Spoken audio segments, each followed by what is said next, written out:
following me. The wind rises.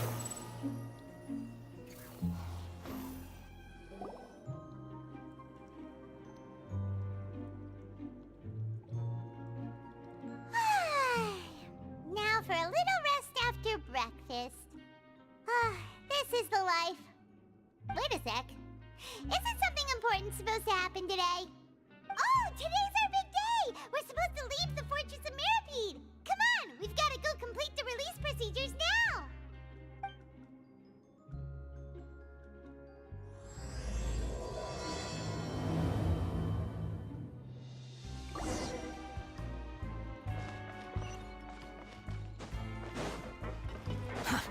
Squall and Fury.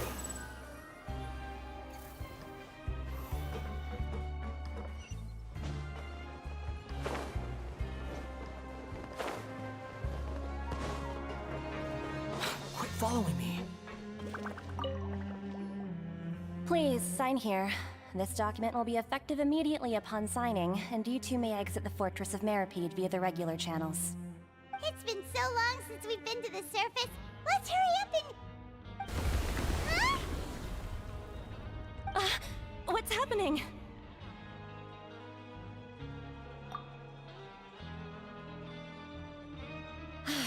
I'm fine, thanks. But I wonder what that tremor was just now. Let's go ask the Duke.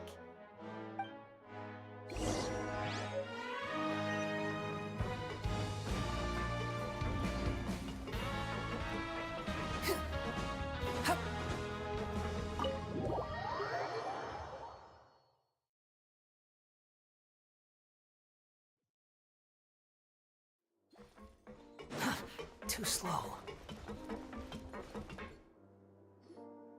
Your Grace? Ah, good to see you two. Is there something you wish to see me about? Yeah, what was with that earthquake just now? Ah, that. The tremor didn't originate from the seafloor. In fact, it seems it came from the surface. Over the years of serving as the warden here, I have developed a sense for distinguishing between what occurs on the surface and what occurs underwater. Besides, the seal that Monsieur Neuvillette set in place won't fail so easily. So the fortress is okay? If you recall our last incident, if there really were a problem, there would be crowds of inmates in a panic right now. Huh, you've got a point. Okay, seems we need to get back up to the surface and ask about what happened. By the way, do you know what day it is today? I believe today is this month's pipe cleaning day. Wait, seriously? Ah, yes. Have you completed your release papers? Yep. It's you two. Are you leaving now? That's right! Today is our last day in prison! But now that Paimon says that, it doesn't feel like we were confined here. It's actually been pretty nice! Oh yeah, Paimon feels fond of this place now! Then be sure to come back and visit. I'll miss you.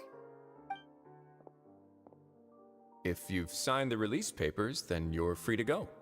The guards will escort you out. You're not going to see us off? I knew you'd ask. All right, sure. Let's go. Well, you actually agreed.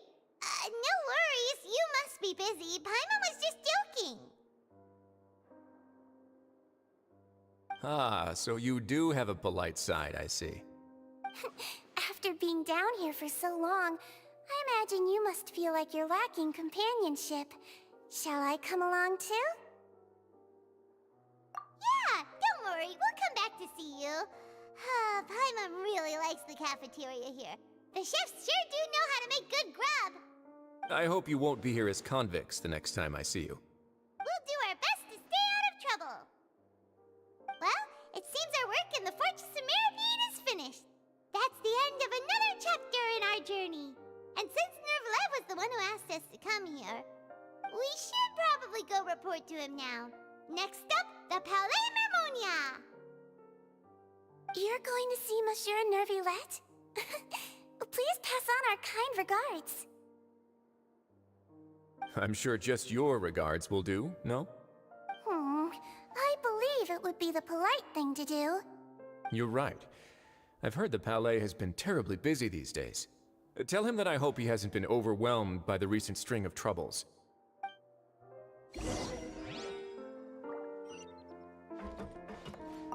If you're concerned about things at the Palais, why don't you take some time to go up and check things out? I believe you should still have some vacation time to spend. Thank you for being so understanding. It means a lot. It's been some time since I've gone to the surface. I must say that I've started to miss it a little.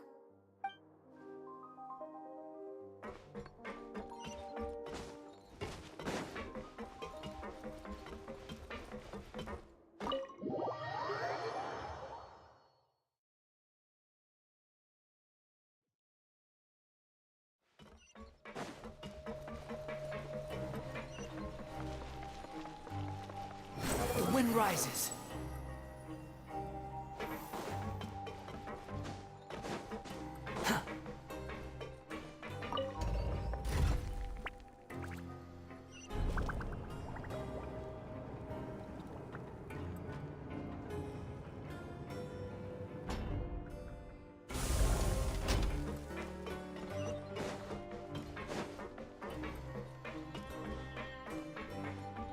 Behold!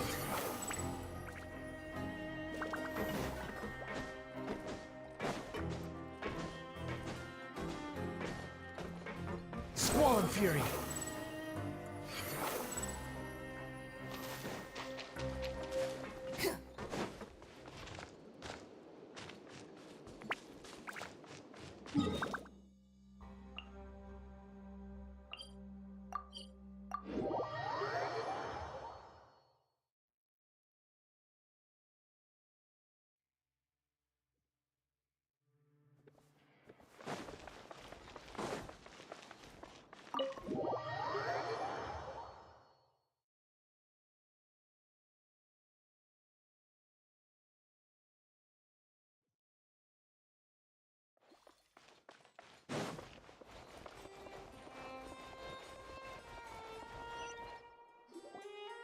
The Palais Mermonia sure is buzzing with activity today.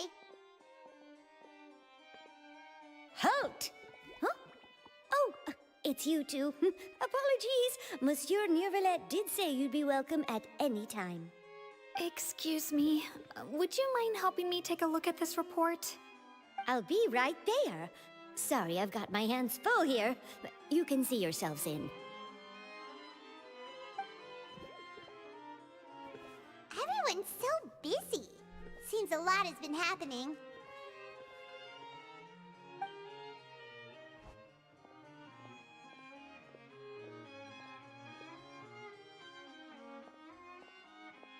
Neuvillette! Hello. You've come at the right time, but you'll have to wait for just a moment, as there are some urgent matters I must tend to first. In the meantime, please, have a seat. If you'd like to have something to drink, let the Melusine outside know. That's all right. We just ate. Very well, then.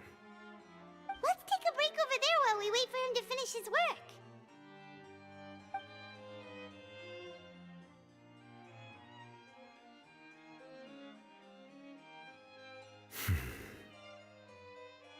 All right. That should wrap things up for now. Are you done with your work? Yes, sorry to keep you waiting. Today should be the day you were released from the Fortress of Meripede, and it appears that you've managed to complete all the release paperwork. That's right, and we came here to see you right away.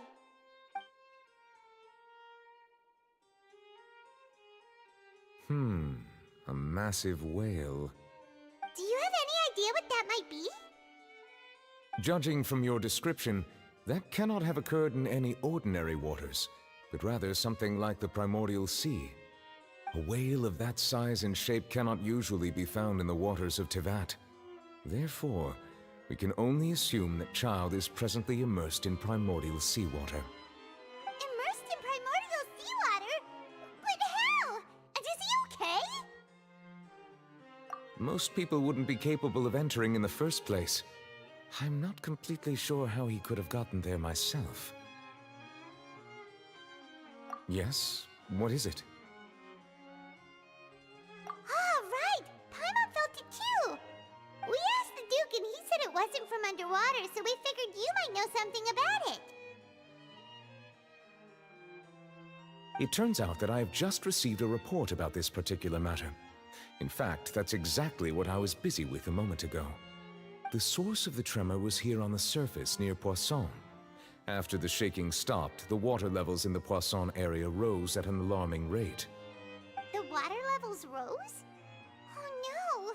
What about all the people there? Fortunately, the water levels only rose for a short period of time and have already returned to normal now.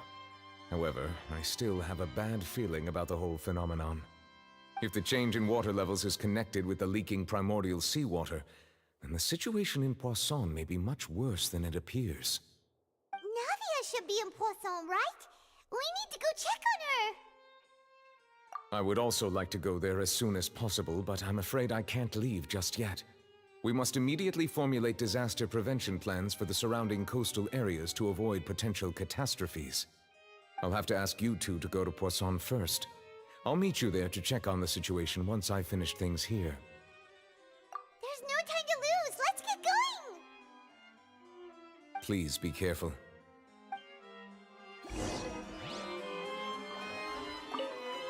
The two of you have my thanks.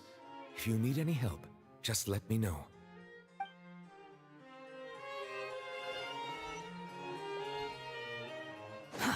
Too slow. Quit following. Behold!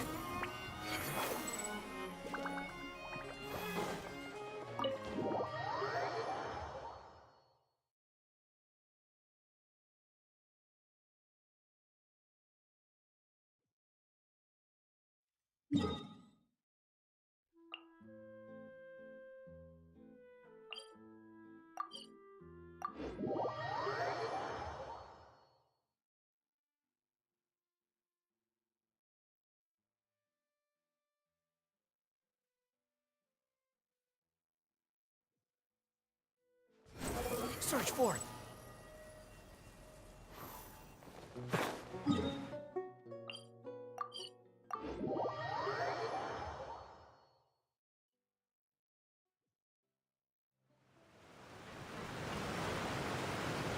Oh no! What happened here?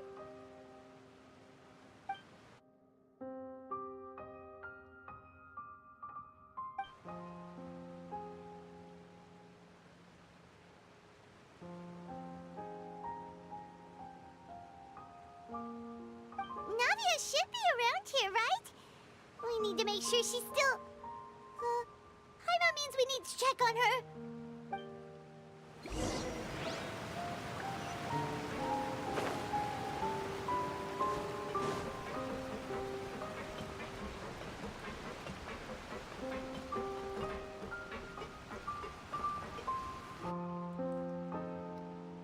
We haven't seen a single soul all the way here.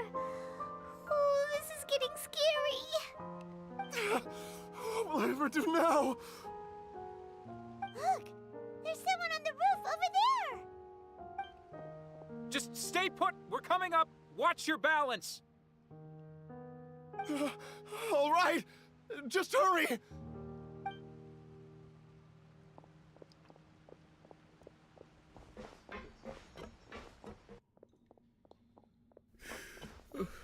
I'm not young anymore. How will I survive on my own? My Desiree! Oh, he looks pretty sad. My leg! My leg! How could this have happened? It hurts! Just hang in there. Help is on the way. You can hold my hand if it makes you feel better.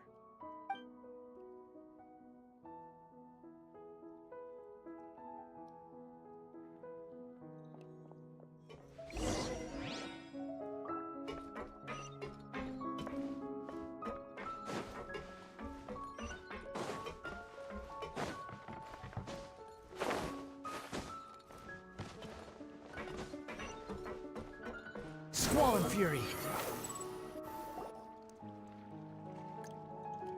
Oh, it's Navia. She's over there. Hey, Navia, are you okay?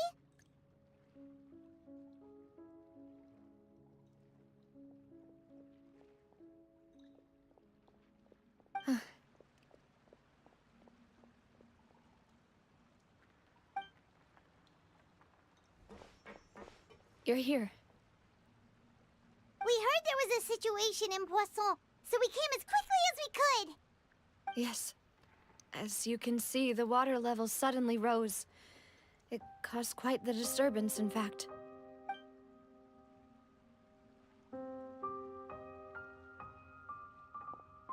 Demoiselle! There was a wounded resident next to a building southeast of here. We've already transported him to safety, but we've run out of medical supplies. He's wounded? How badly? He fell, so it's probably a broken leg. He's pretty shaken up. When the water level rose, he desperately climbed up to the roof. Once the water receded and he saw the ground, he became terrified and eventually... He jumped down then. Find the leader of Squad 1 and tell him to take the wounded resident to see a doctor. He should know where to go. Understood. I'll take over his search and rescue mission in the meantime. All right, you'll be in charge.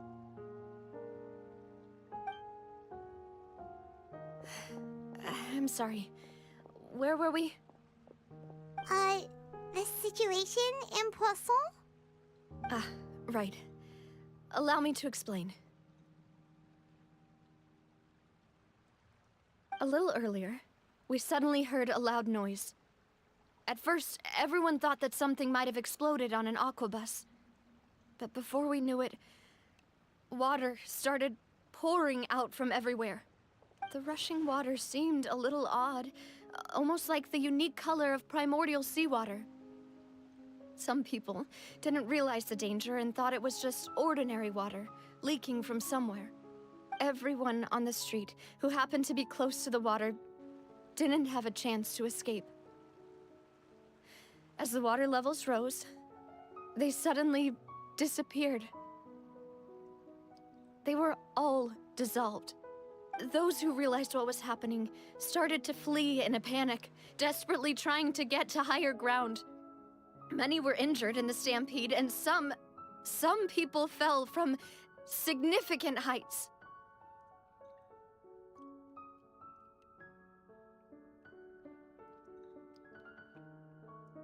The Spina di Rosula initiated rescue operations as quickly as possible, but there have been a lot of casualties. Fortunately, the water began to recede after some time, and the chaos came to an end. The water that flooded the area contained primordial seawater, so the lower levels of Poisson are still hazardous.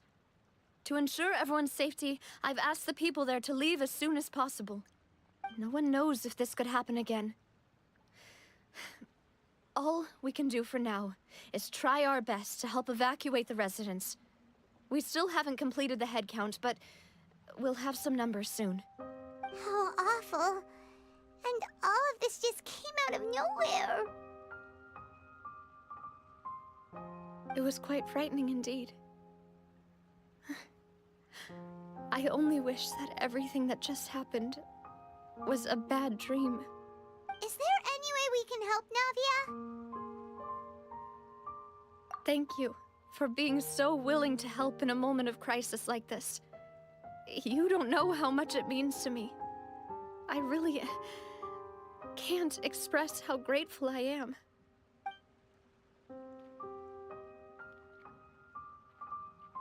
Don't say that, Navia. That's what friends are for.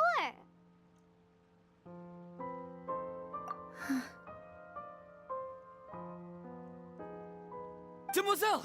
We've got a situation here! I'll be right there!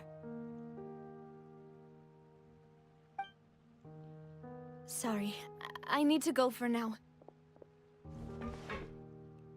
And out she goes. Seems it might be a while before she can take a break.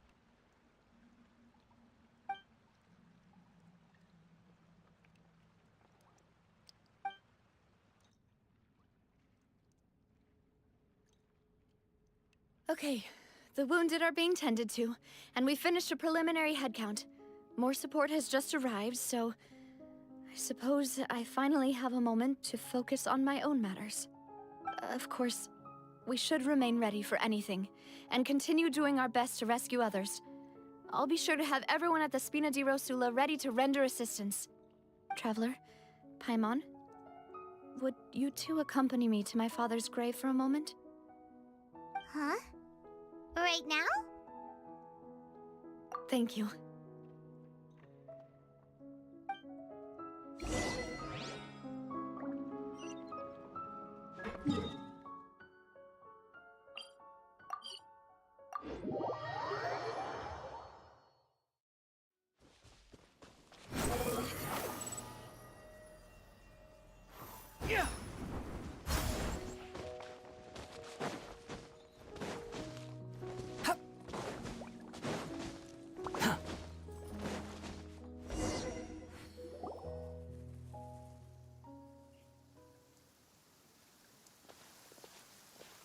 Not a lot of people here, huh? Well, given the time of day and the whole situation in Poisson, Paimon doesn't think there'd be a ton of people here visiting graves. Right. That's how things are now. The living are so exhausted that they've no strength to spare any words for the dead. Navia?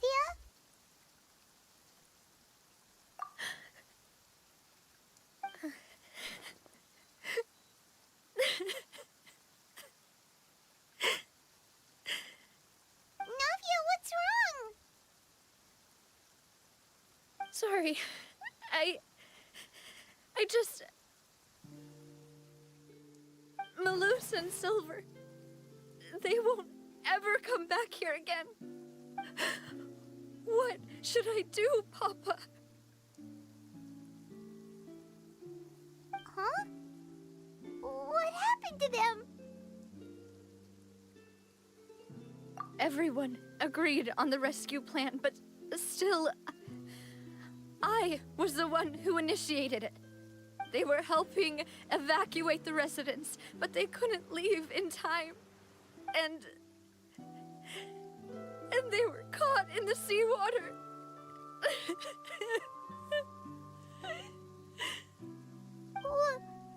What should we do? I've known them for so long. And I know they weren't afraid. But I could at least hold a funeral for my father. And I know where he rests. But as for Malus and Silver, they're just gone. I just can't.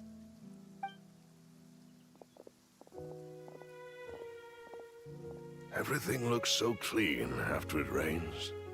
Even the gravestones.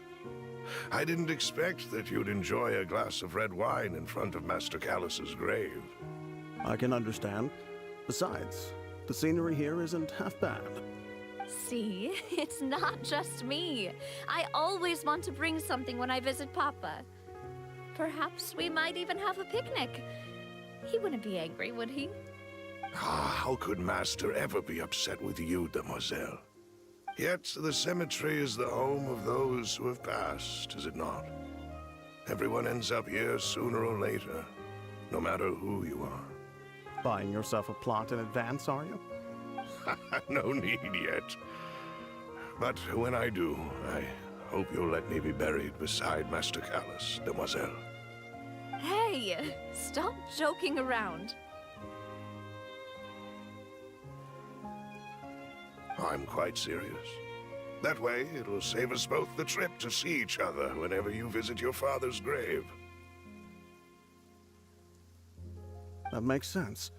In that case, could I be buried on his other side? After all, besides you, Demoiselle, the two of us could certainly be considered Master's closest companions, no? Personally, I believe we fill those shoes just fine. Why are you bringing this up all of a sudden? Seriously. All right. I'll remember your requests. But I'd really prefer not to talk about this stuff. And What do you mean by saving me a trip? I'd make the journey even if I had to visit you two somewhere else. I'd promised to let them rest in peace here. But here I am breaking that promise. I'm sorry for letting you see me in a mess like this. I don't usually cry, really. Paimon doesn't know how to help you feel better. But, well, she understands how you feel. I had always thought I could make my wishes come true. But now that I think about it, that never solely relied on me. Many things can only be accomplished with someone else's help. Malus and Silver have helped me so much. But by contrast, I could do nothing for them. I'm so sorry. You can spend as much time as you need here, Navia. We'll stay with you. Thank you. Right now, you don't know how much that means. By the way, you can have a look at this. It's a list of victims from the incident that took place here. Obena, Khan, Burnett, Giverny, Francine, Karina, Daisy Ray, Joinville, Julianne, Esson, as well as Malus and Silver. So, everyone else is safe. But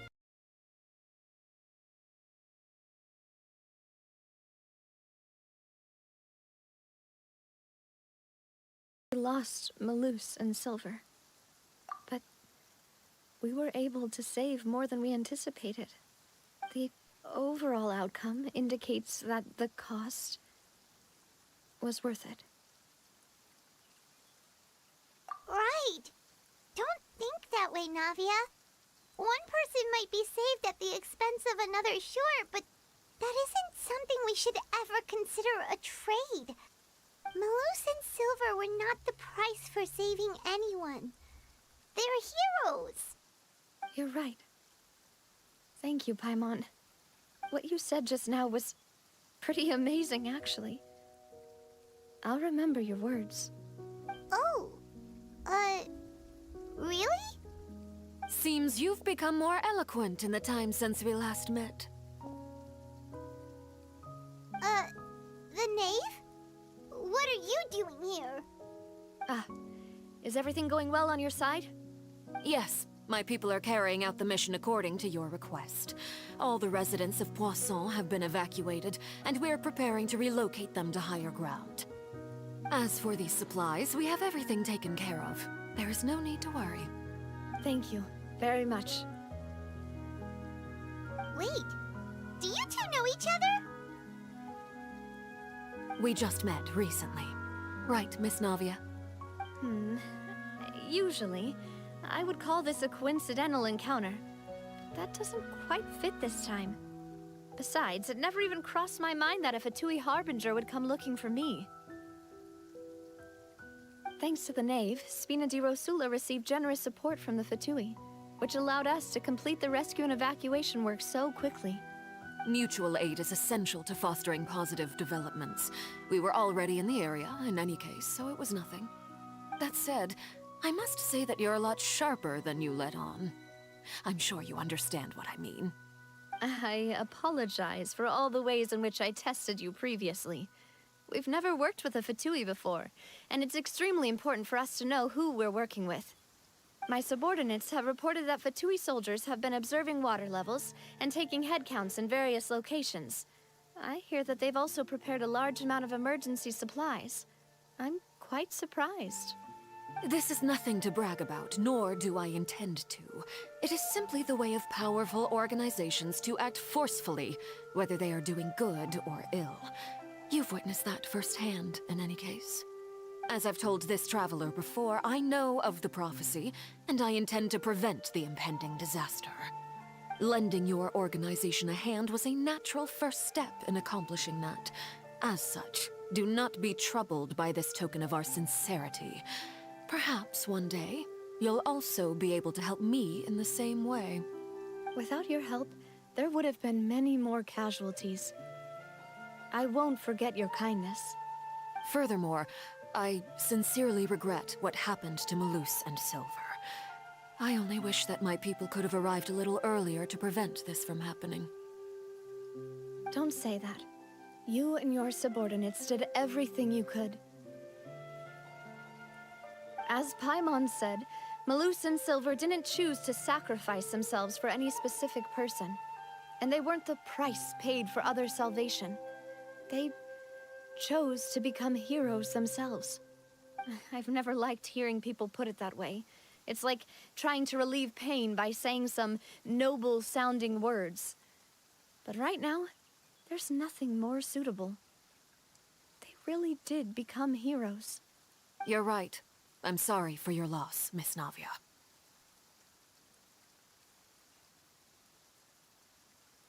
Water is life to Fontaine's people, and it also spells disaster. It's no wonder that people always say that prophecies represent fate. Fortunately, I've never been one for such opinions. So, you're one who will try to change fate, then? Of course. That is why I'm going to Hotel Bouffe de Thé. I still have some things to take care of, and the children need my attention. By the way, Traveler, Paimon, one more thing. Alright, then we'll just... Huh? This isn't right. Paimon thought you would ask us to walk with you for a moment so you could tell us something in private. That is a clever and useful conversation technique, which I do like to use when necessary. But there's no need today. It would not hurt to have Miss Navia listening in. Traveler, I'm sure you remember that I said we could work together when we had the chance. You and I both know that there may be issues with the Primordial Sea. Previously, it was the Fortress of Meripede's sluice gate, and this time it was the water levels in Poisson. These are both signals. Indeed. Allow me to share the latest intel I've received from the House of the Hearth's intelligence network with you. During some recent investigations, a child claimed to have discovered some ruins near Poisson. The ruins date back to ancient times, and seem to be worth investigating in many ways. Judging by the dating of the ruins, they may be related to the prophecy and the coming crisis. The situation is becoming more urgent, so any pertinent information will prove extremely precious. My people initially came to prepare for ruin exploration. Unexpectedly, this disaster struck, and at present, we're all busy prioritizing the rescue effort. So that's why the Fatui were already in Poisson. I wanted to take the children along, but unfortunately, Linny, Lynette, and Fremine have all been dispatched to higher ground to assist affected residents. Linny told me that outside of the house, the person they trust most is you. Which is why I want to give you this task. The House of the Hearth's members see each other as family, but Linny, Lynette, and Fremine said that they also see you as such, even though you are not from the house. I'm sure you already understand how earnest they consider their friendship with you to be. Oh, that somehow makes Paimon feel kinda happy. The intel I just shared about the ruins could fetch a high price. But since the children consider you family, it's only natural that I freely share it with you. Got it! So all we gotta do is go to some ruins, right? We can handle that.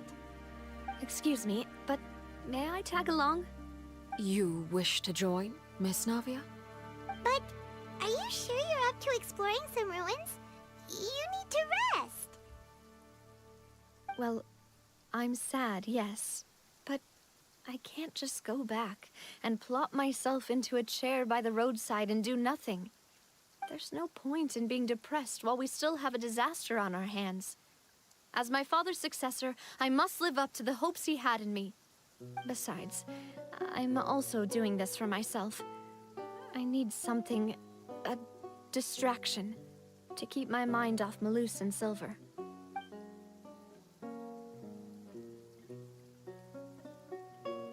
Since you put it that way, I have no objections. What do you say, traveler? All right.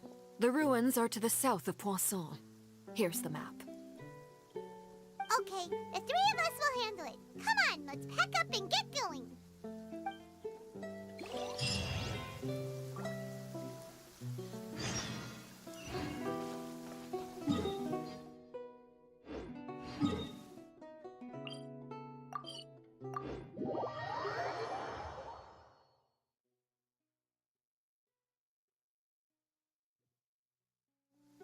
The wind rises.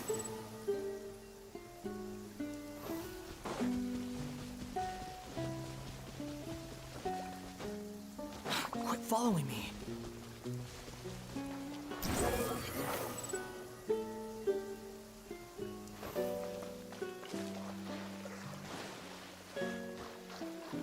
Behold!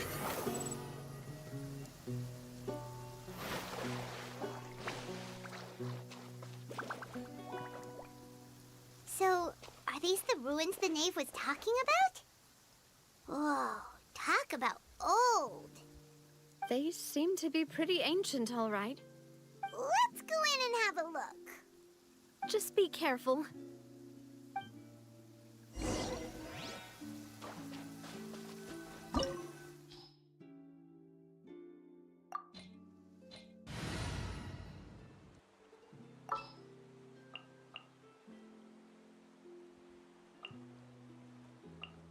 Count me in!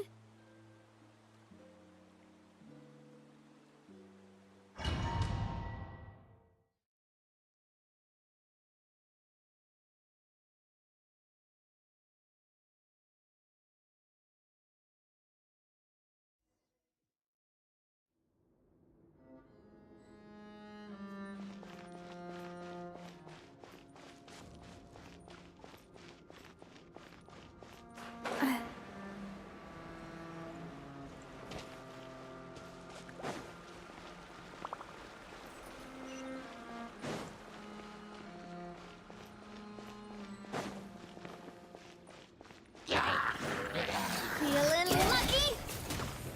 This one's got your name on it! Ow! I'm fine. Coming at ya! Nah! Cha! Nah!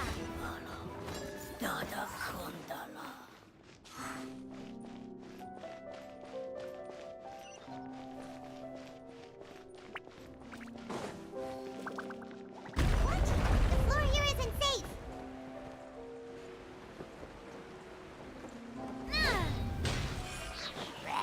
Umbrella warfare, I guess.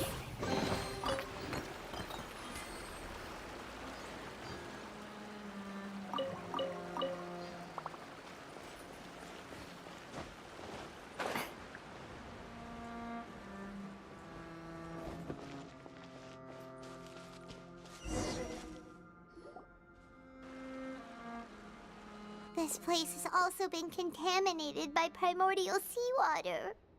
Yeah. And a lot of it, too. A Fontanian would most likely dissolve the moment they fell in. Right! You can't go down if there's primordial seawater. It's too dangerous, and it won't be any help for you to just stay here. Don't get Paimon wrong. We're not saying you're useless. It's just that... No, you're right. I can't do anything in this situation. I'll leave this to you.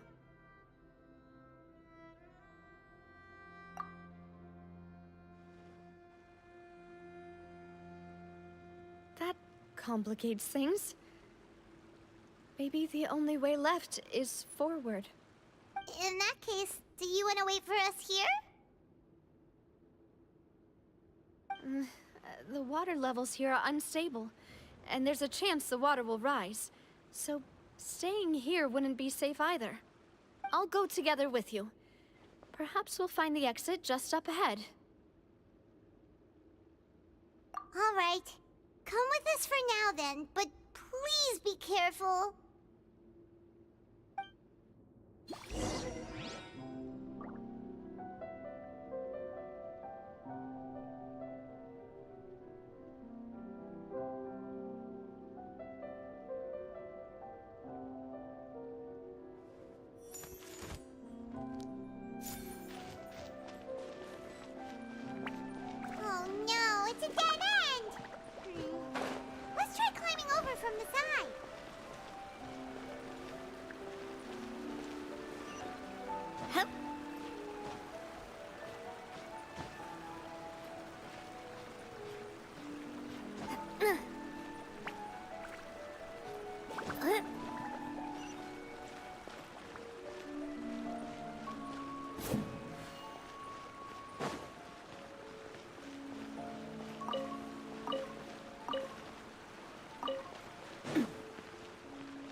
something wrong with this bridge?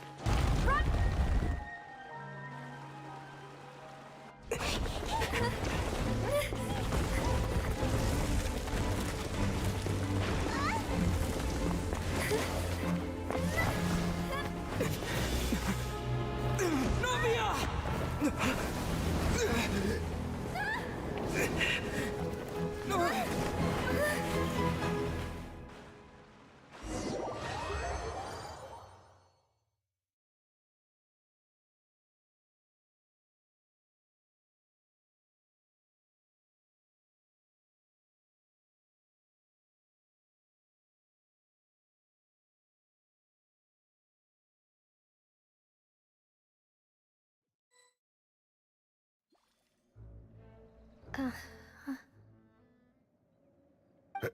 Demoiselle?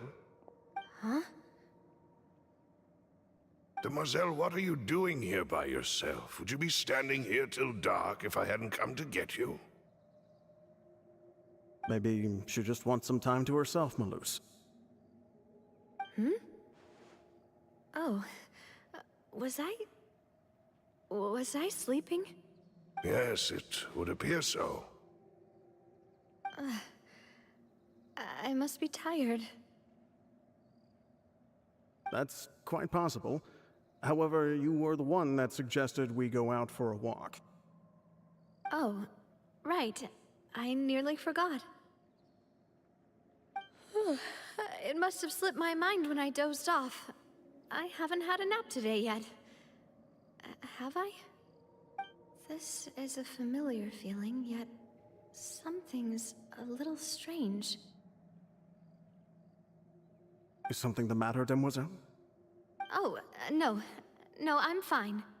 I was just trying to recall why we came out for a walk. Do you remember Mr. Giverny? He'd requested our help before with foreign merchants who had a debt dispute with him, and we'd resolved the matter not long ago. We were headed to see how things were going with him at the moment. Ah, right. Yes. I remember now. Oh, Miss Navia. Ah, Mr. Malus, and Mr. Silver, too. It's good to see all of you. How have you been? I've been great. Thanks to your help, those bothersome merchants finally realized that I wasn't the one they were looking for. Why, I wasn't even the guarantor for that person. They were knocking at my door day and night. Even my neighbor, Obina, was getting fed up with them. Sometimes force is required to calm someone down and get them to listen to what you have to say. That's right. Oh, by the way, Burnett, what was it that you wanted to give to Miss Navia again? Oh, yes. One moment, I have it right here. Miss Navia, these are some flower seeds that I prepared. Please take them. They're a very good variety, and they'll become very big and beautiful once they bloom. I don't know what we would have done without your help, so this is a little token of our appreciation. I hope you won't refuse. Ah, did you cultivate them yourself? Thank you so much. I'll certainly take them. Malus, we do still have some empty flower pots at home, right? Why, we can have as many pots as you'd like, Demoiselle. Perfect. In that case, we'll swap out some of the decorative plants for some of Mrs. Burnett's flowers. Very well. Wait. Something seems to be off here. Excuse me, madam. If I'm not mistaken, your name is Burnett, correct? That's right. Is something wrong? No, it's nothing. This is the first time we've ever met, but your name seemed familiar to me. I must have heard it when I was discussing things with your husband previously. I've heard this name before. Sometime recently, I'm sure of it. And why are there so few people around here? Where did everyone go? We must mind the time, Demoiselle. We still have important things to attend to today. Huh? We do? Like what? Well, now, did you forget? Miss Navia, here you are! I've been looking for you. Please, come to the Opera House. Your trial is about to begin. My trial? Wait, why would I need to go to the Opera House? Yes, she's right, Demoiselle. It's just about time now, so we should get going. Oh? All right then.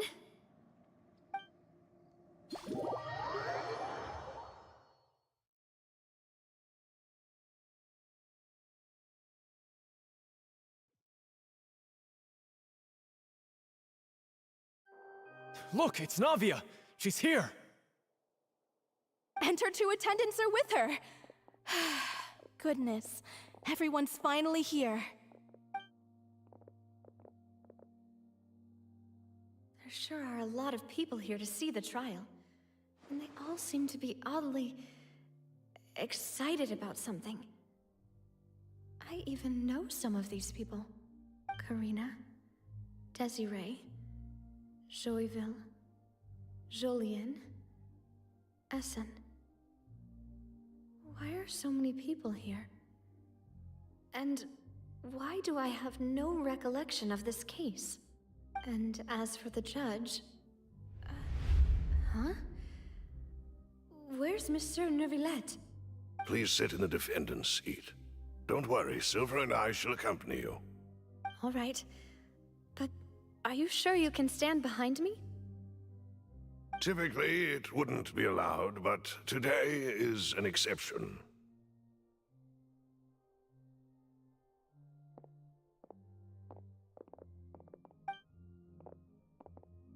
Hey, what kind of place do they think this is? Come on, do they have any idea what they're doing? Seriously. Enough with the whispering! Could someone please tell me where Monsieur Neuvillette is? And why I'm standing trial? My dear Miss Navia, have you not yet realized what you've done?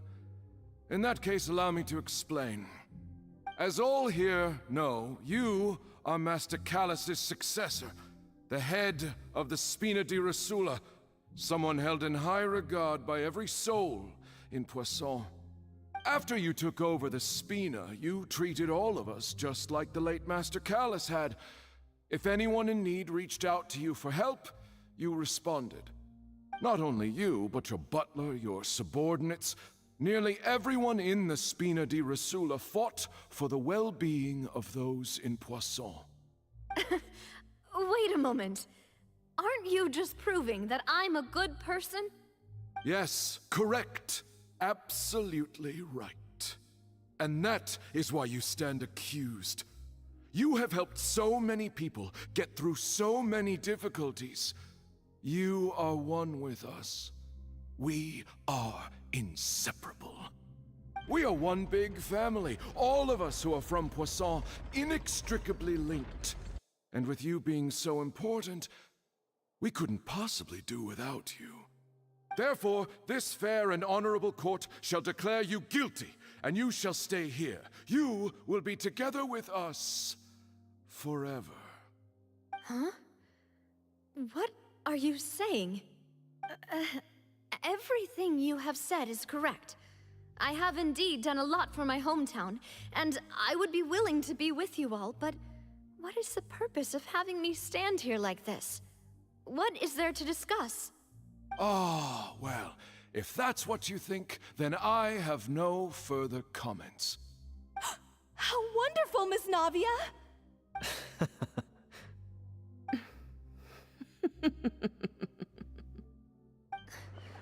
I know all these people. Why are they laughing? I seem to remember now. Yes, I get it. This trial is... Wait just a moment. This isn't right! Melus? What was that, Mr. Melus? Our conclusion is very clear and unanimous. Let the court judge her now. She's guilty! Stay here, Navia! You're one of us! Demoiselle, don't admit guilt. This trial means to keep you here forever. I wish to exercise my right to defend Our Lady. Mr. Joinville, you only know of Navia's goodness, but nothing of her utterly independent mind. She was born a free and independent spirit. She has never been tied down by anything. Indeed, even the death of Master Callus couldn't stop her. Her actions cannot serve as proof that she identifies herself as part of any group. She merely acted as an individual, extending her hand to help others. Please do not mistake her actions as being otherwise. Really? As an individual, you say? Don't forget, we are all Fontanians here. This is the nation of justice, the nation of Hydro. Even if Miss Navia only voluntarily rendered her assistance, that doesn't change the fact that her beautiful soul must return to everyone. Water accepts all, blends with all. It will surely accept her kindness. Everything is measured here in the nation of Hydro, and in the end, everyone shall meld together. Thus, when a unanimous opinion emerges, that opinion represents justice. Now I speak for everyone. Our opinion is consistent. Navia should stay. We and Navia are one. And you would call this justice? Preposterous. You are merely jealous that Demoiselle still has a chance to exist as an individual. Have you forgotten how much you all once longed to become individuals, to become independent? Do you mean to defy our justice? If your justice is flawed, then why should we acknowledge it? As you said, we can also have our own justice.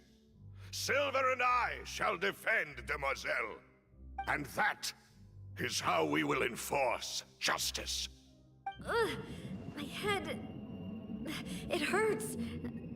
Demoiselle. Silver, it hurts. My head is spinning. All I can see is stars swirling in front of me. I remember now. Everything that seemed odd from the very beginning.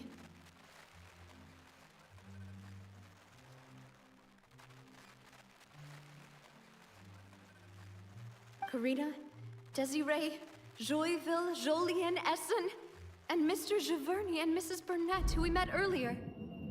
Even Malus and Silver.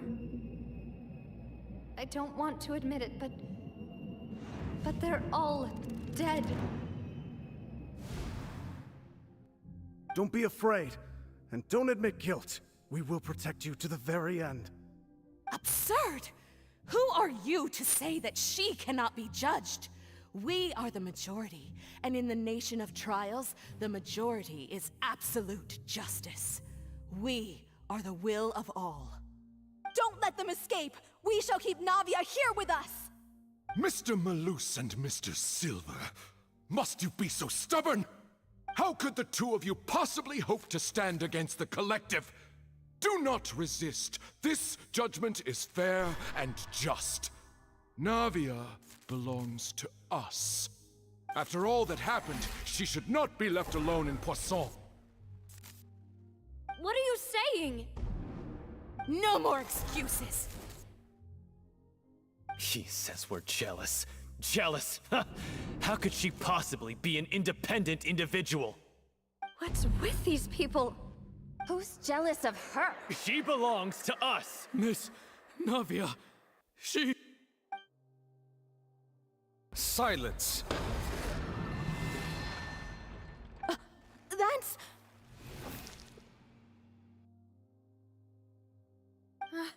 Monsieur Neuvillette! Such commotion is prohibited in the court. The accusations you just presented are nonsense and cannot constitute a proper trial. The court will adjourn for the rest of the day. In this, I shall hear no objections from any unauthorized party. Our thanks, Monsieur Neuvillette. Please leave with me, Miss Navia, while there is still time. But...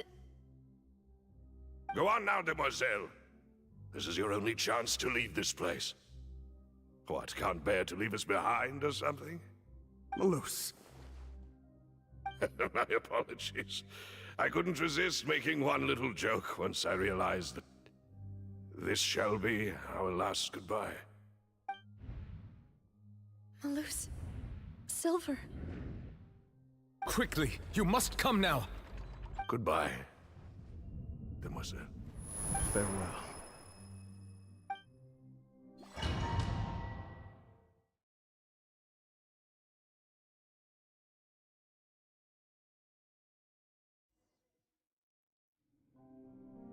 No, wait! Just a second! Navia? You're awake. Good. I must have been dreaming. Malus and Silver were still alive, and they were defending me at some insane trial. It looks like you're all right. Did all the sad feelings cause you to have a nightmare? Paimon could give you a hug. The ruins you were exploring suffered a cave-in. When I arrived, I found you falling toward the water. You were just about to be dissolved within, but I...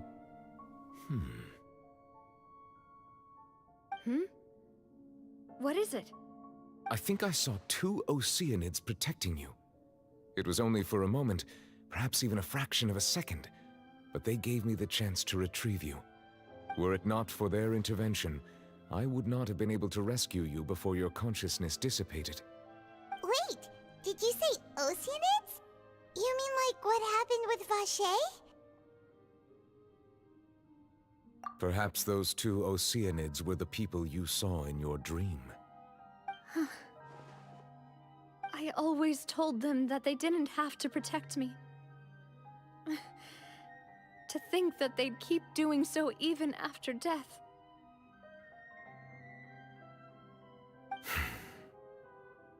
Please come with me.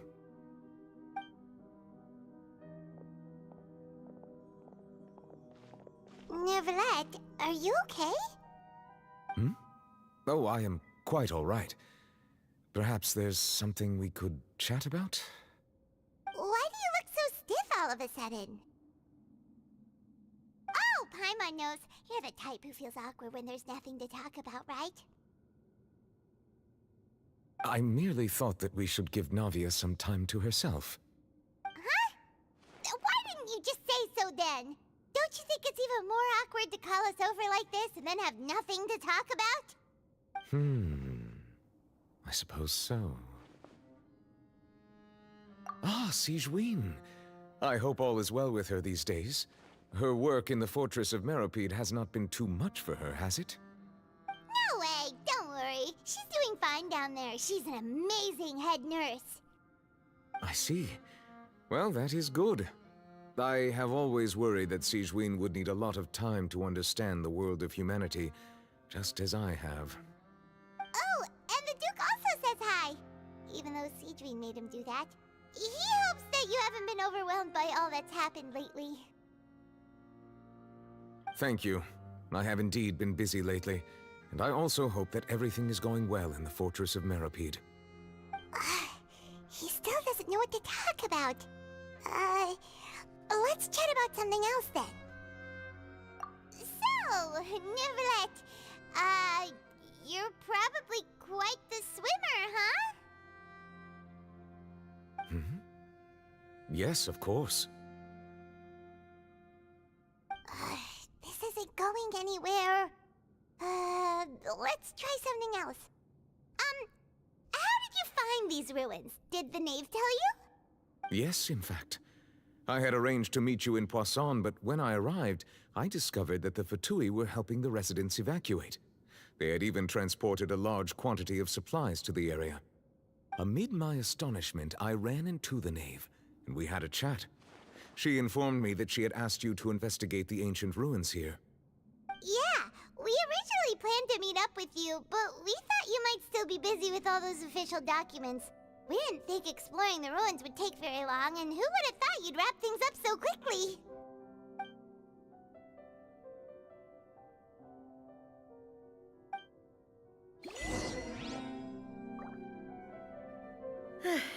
I'm sorry to have kept you all waiting like that. I'm feeling much better now. I guess we should get going again. Will you come with us, Monsieur Neuvillette? Yes, if you wouldn't mind my company. All right! Another one joins the party! Let's get going then!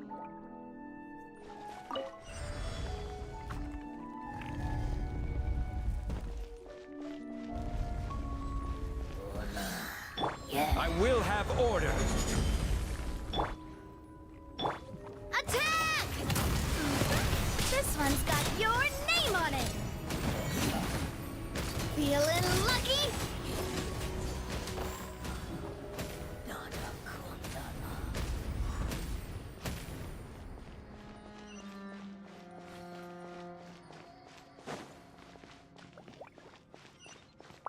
Oh no, another unstable path.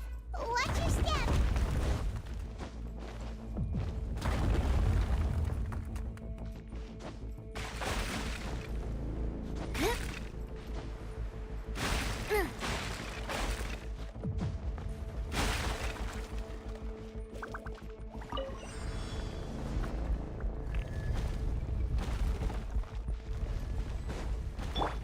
Watch out! There are rocks falling over here!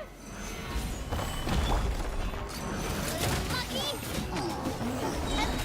Watch out!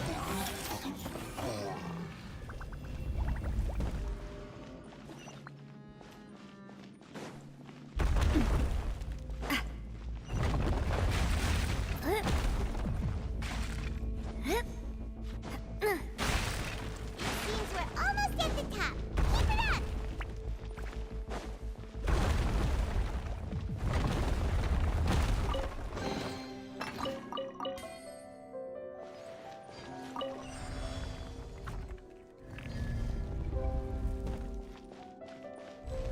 Yeah. This is order. Solidify! This one's got your name on it! Ha! Feeling lucky?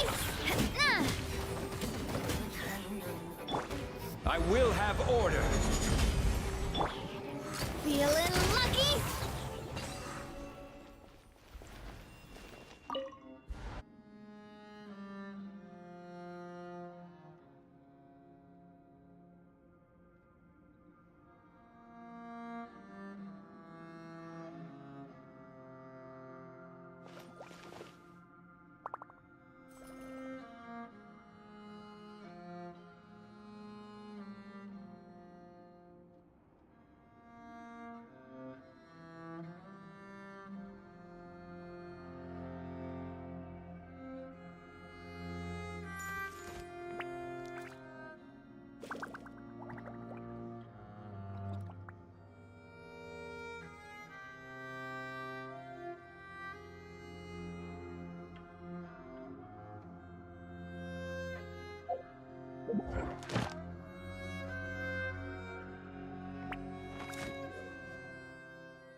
Looks like we've reached the end.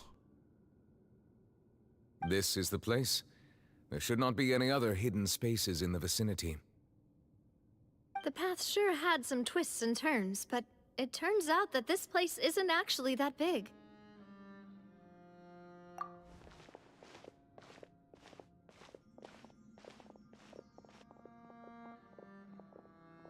Stone slates? It seems like they were put here as an offering. Could we take them down and have a look? Perhaps we should just leave them be for now.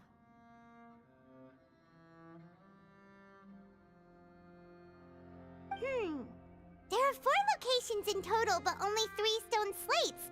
The slate that should be in the first empty spot is missing. The surrounding walls also show signs of damage. There's something written below. Let Paimon see. Reason dictates that this nation be destroyed. I shall record the history of its future here in its past. Say what? It feels like someone left these slates and these words here for a purpose. But does he mean that Fontaine should be destroyed? That would fit the circumstances dictated by the prophecy, yes. Indeed, the slate's contents correspond to it. Take the second slate, for example. There's a person kneeling here. She seems so dedicated. And there's a whole bunch of other people behind her doing the same. She's facing this... what is this? Some kind of island in the sky? And is that Lady Farina in the third image? Did the Hydro Archon fall into the water?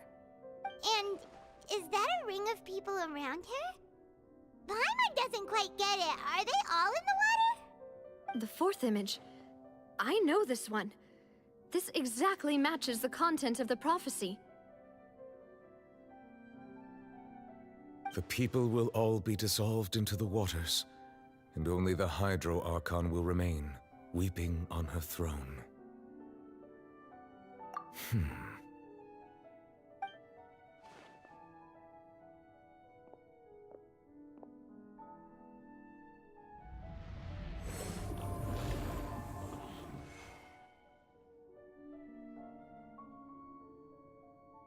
More information should be hidden in these slates, but I fear I cannot easily uncover it, most likely due to us missing the first slate. I am very sorry. Don't blame yourself, Monsieur Neuvillette. Deciphering ancient stone slates isn't one of your duties. Ooh, Paimon's getting the chills just looking at these slates. This says that it's the history of the future, right?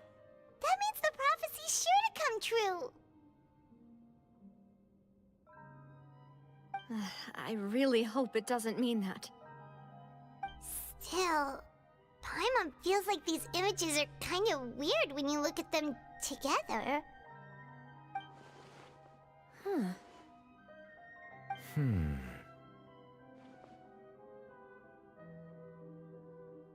That's right! If the images are in chronological order, shouldn't the fourth, the waters drowning Fontaine, come before the third, where the Hydro Archon herself falls into the water? And yet the order is reversed here.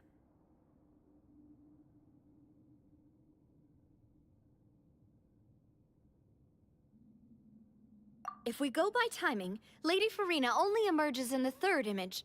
That means that the person in the second image might be the previous Hydro Archon. Egeria, then. I had never met her, but her appearance here does match the records.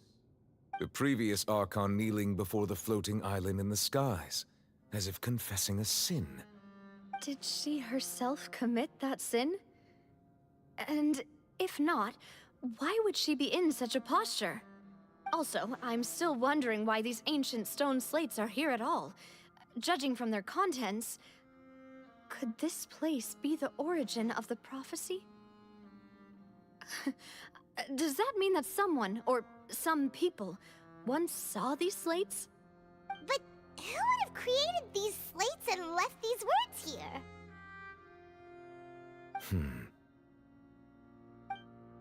It seems that any further clues will have to come from Farina. In that case, there's no time to lose.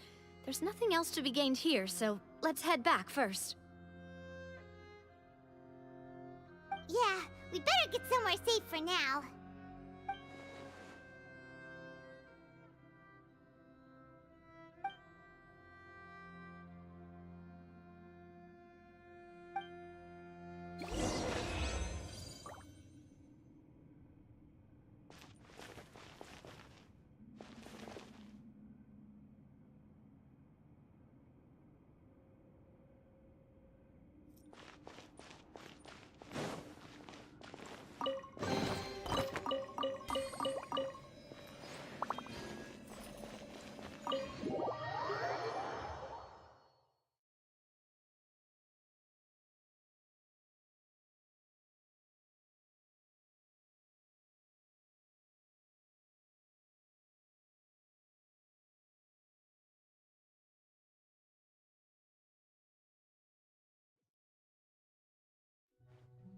Let's split up here.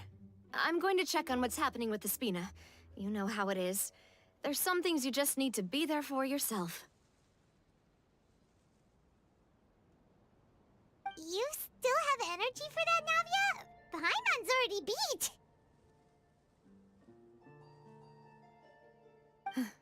Just head back to the 𝂸🂸🂸 and have a rest then. Thanks for keeping me company all this time. I'll depart as well. Thanks for your hard work today. Rest well, everyone. Traveler, I will go talk to Furina tomorrow morning to ask about the stone slates. I'm sure that you're concerned about this matter as well. If you have time, drop by my office. I will share the results of our discussion with you. Are you really gonna talk to her about this directly? Will that be a problem? Paimon's getting a little scared now that it's come to this. She has long been harboring secrets, and will not give them up easily. Which makes it all the more my duty to ensure that she understands the present situation. Alright, we'll leave it in your hands then. You're probably the best person to talk to her anyway. I will be carefully considering my words tonight. Traveler, Paimon, our safe house at the 𝂸🂸🂸 is always open to you as ever. So please don't think you're an imposition. All right. I'll be on my way then.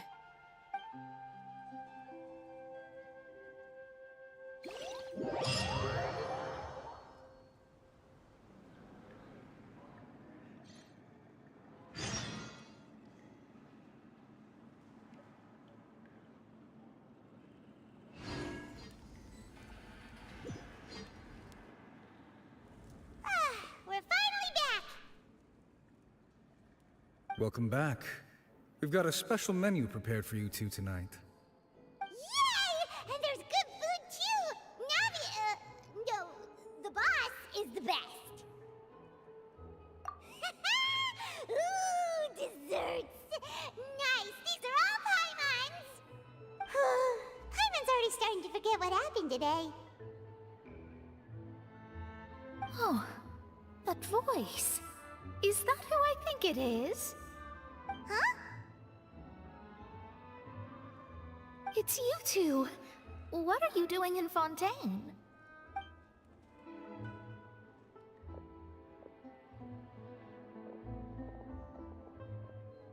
Mona?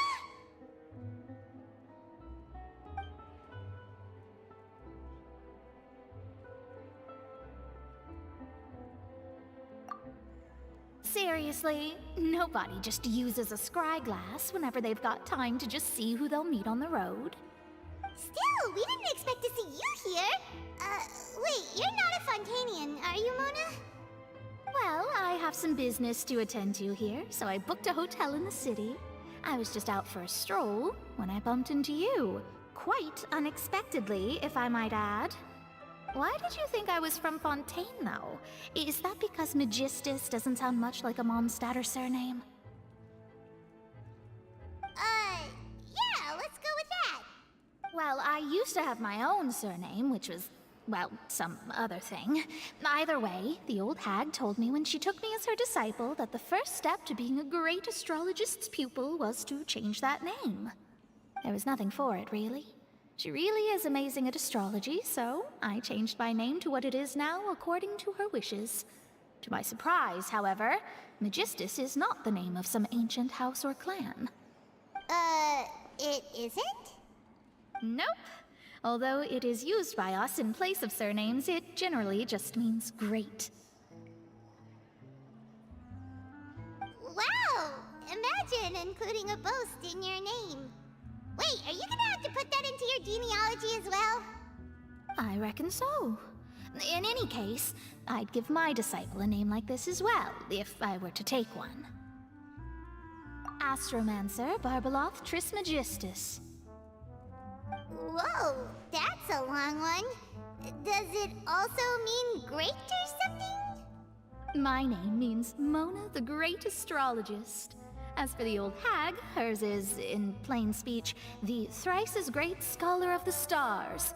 Just take it as a title specific to astrologists. Thrice as great? That's so petty. I know, right? That's just how she is.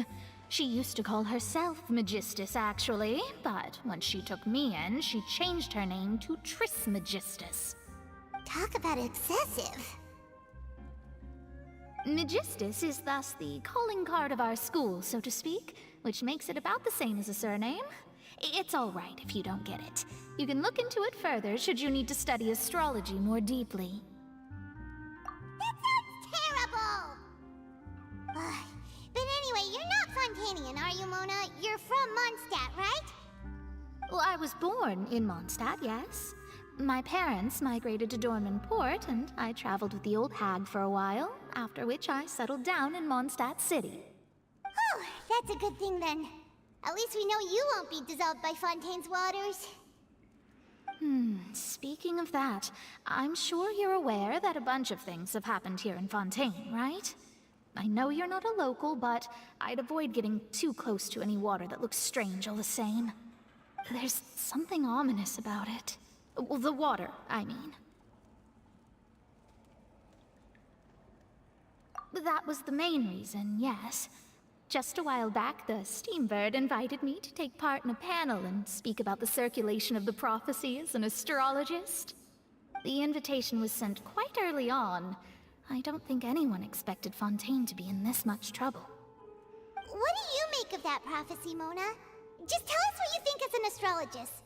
Your word would go a long way to make things more certain and less scary.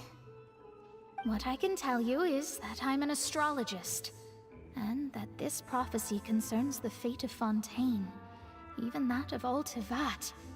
Ascertaining this is akin to reading the fortune of the whole world. I'm afraid that this is not something that just anyone can do. If I could do it, you would no longer call me an astrologist, but a visionary. But on the flip side, the prophecy is so huge and powerful that it must surely come from a powerful visionary. Its contents involve the fate of the world. Disregarding it would be a mistake. A visionary? Sounds really powerful and all, but does such a person really exist? Of course. The old hag could do it, and I'd bet there are others amongst those Hexenzirkel colleagues of hers who could do something similar. Huh? Are you sure? All right, I'll help you. It isn't often that I see you with such a serious look on your face. I'll tell you once I hear back from her. Thanks, Mona! You're amazing as always! Oh, well, this is something only I can do after all. So yes, your praises are quite welcome. That's the greatest of astrologists for you! Of all the people we know, you know the star's the best! Indeed. That's the spirit. Oh, sorry. I came to see what all the commotion was about. If there's anything you need, do not hesitate to inform the Spina di Rosula. Oh, whoops. Guess we were getting a little too carried away there. Well, I'll go tend to my own business now. If I receive any news, I'll be sure to come find you two again. And there she goes, quick as rushing water. And here we are with the Spina guy giving us suspicious looks.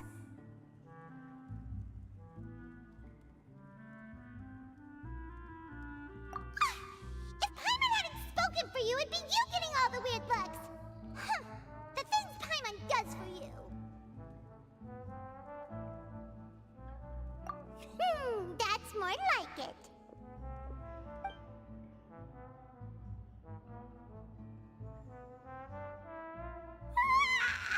Good morning. To be honest, Paimon's still feeling kind of sleepy. But it's time to get up, Traveler. We agreed to go see Neuvillette, so let's pack it up and get going.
Finally! Is something wrong? Monsieur 𝂸🂸🂸 and Lady Farina, they seem to have gotten into a dispute. Please go see for yourself.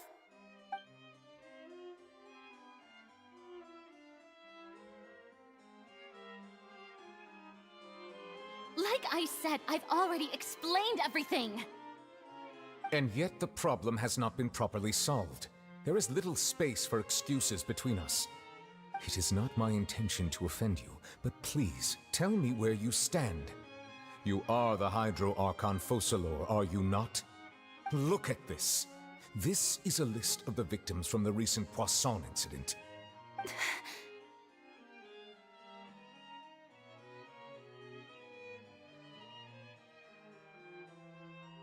You mean... they're all... We did not arrive in time to avert this disaster, and I will not have it happen again. I will say this once more. You must tell me everything you know. Yesterday, I found 3 stone slates in some ancient ruins near Poisson. Do you know anything about those? Seriously? You're questioning me like this is a court case now. I don't know anything about that. But you found them in some ancient ruins, you say? That's correct, which is why I came to ask you some questions. There should have been 4 slates, but one of them was missing. The other 3 feature different images that seem to correlate to the prophecy. The prophecy? The second of these slates depicts the previous Hydro Archon Egeria kneeling before a floating island in the sky, as if confessing something. Do you know nothing of this either? I don't. I've never seen such slates. I'll ask you again. Do you really have no information regarding the previous Archon? My deciphering of the slates indicates that the Hydro Archon Egeria once had to confess to, or apologize for, a certain sin. If anyone would know about it, it should be you. All gods don't have the same secrets, you know. She was herself and I'm me. Is it really so strange that I know nothing? I understand your concerns, but I'm sorry. I just don't have anything to tell you. Forgive me for saying this now, Lady Farina, but I have long known of your various secret investigations into certain matters. There are several indications that you have been investigating the prophecy on the sly. This is not strange in itself, considering that you are the Hydro Archon. But it is strange that you should also claim to not know any of Egeria's secrets, as well as do nothing following your inquiries. You have never been as superficial as you have presented yourself to be, nor are you a fool. And yet, your behavior is very inconsistent.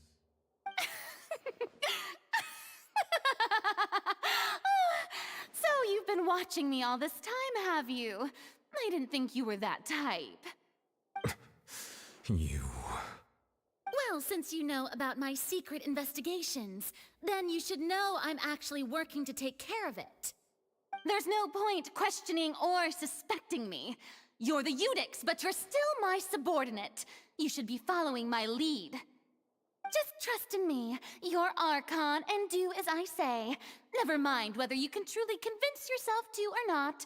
It'll all turn out fine. That's all I have to say. We do not discuss this matter again. Oh, the opera's about to start. Toodles!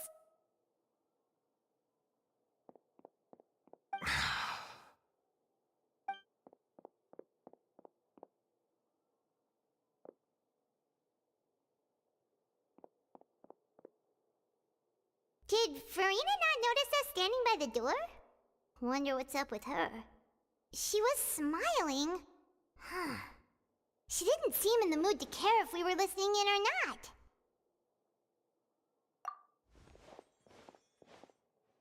I assume you've been outside for a while now? Oh! You noticed! Seems Farina didn't even realize we were here. She was in a great panic, though I cannot discern the reason. Our discussion reached impasses time and again, a state of affairs that we cannot allow to continue. Still, I do not understand. Dialogue is the basis for understanding, so why did she keep refusing to engage?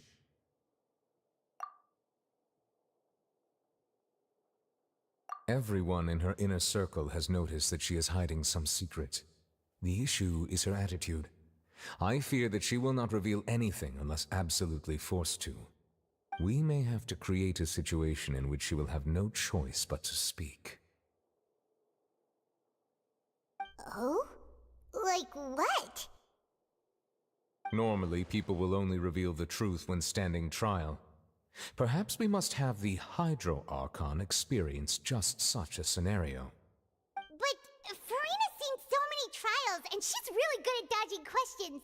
How do we make sure that she won't just slip away at the first chance she gets? We will need to consider this thoroughly, join forces with various parties, and then do what we can. If at all possible, I would prefer to recuse myself from this affair, but we must prevent the prophecy from coming to pass. This may be cruel to her, but all Fontaine is in crisis. The information a god possesses is too precious, and so we must take a chance on this. But who will lend us their aid to do such a thing?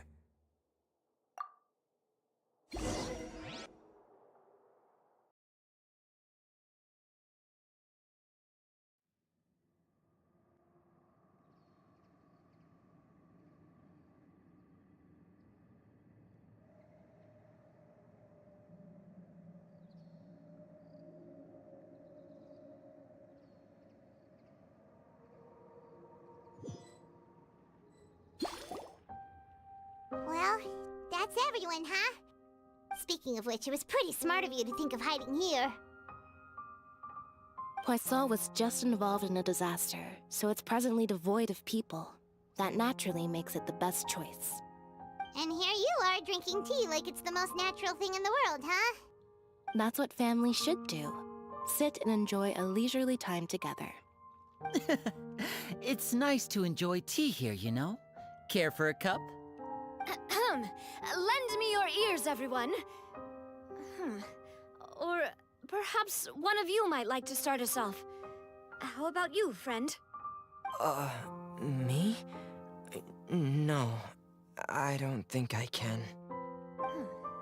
Then, how about you, good sir? I fear that I will cause the mood on this boat to become as somber as it is in court. Well then, I guess we're lucky we've got a local like me to organize things. Wonderful, the spotlight at last. I guess I'll be facilitating things from here. That was a little long-winded, don't you think? Oh, you might be right. Anyway, to cut to the chase, our friend here, the Traveler, has brought us together to discuss something. As for what that is, well, let's start by saying that we'll be pooling our efforts together to create a series of traps. Oh, how intriguing. Well, it's just an expression, really. One that I just learned from Clorinde, and used on the spot. So, let's invite her to explain in detail. A round of applause, please.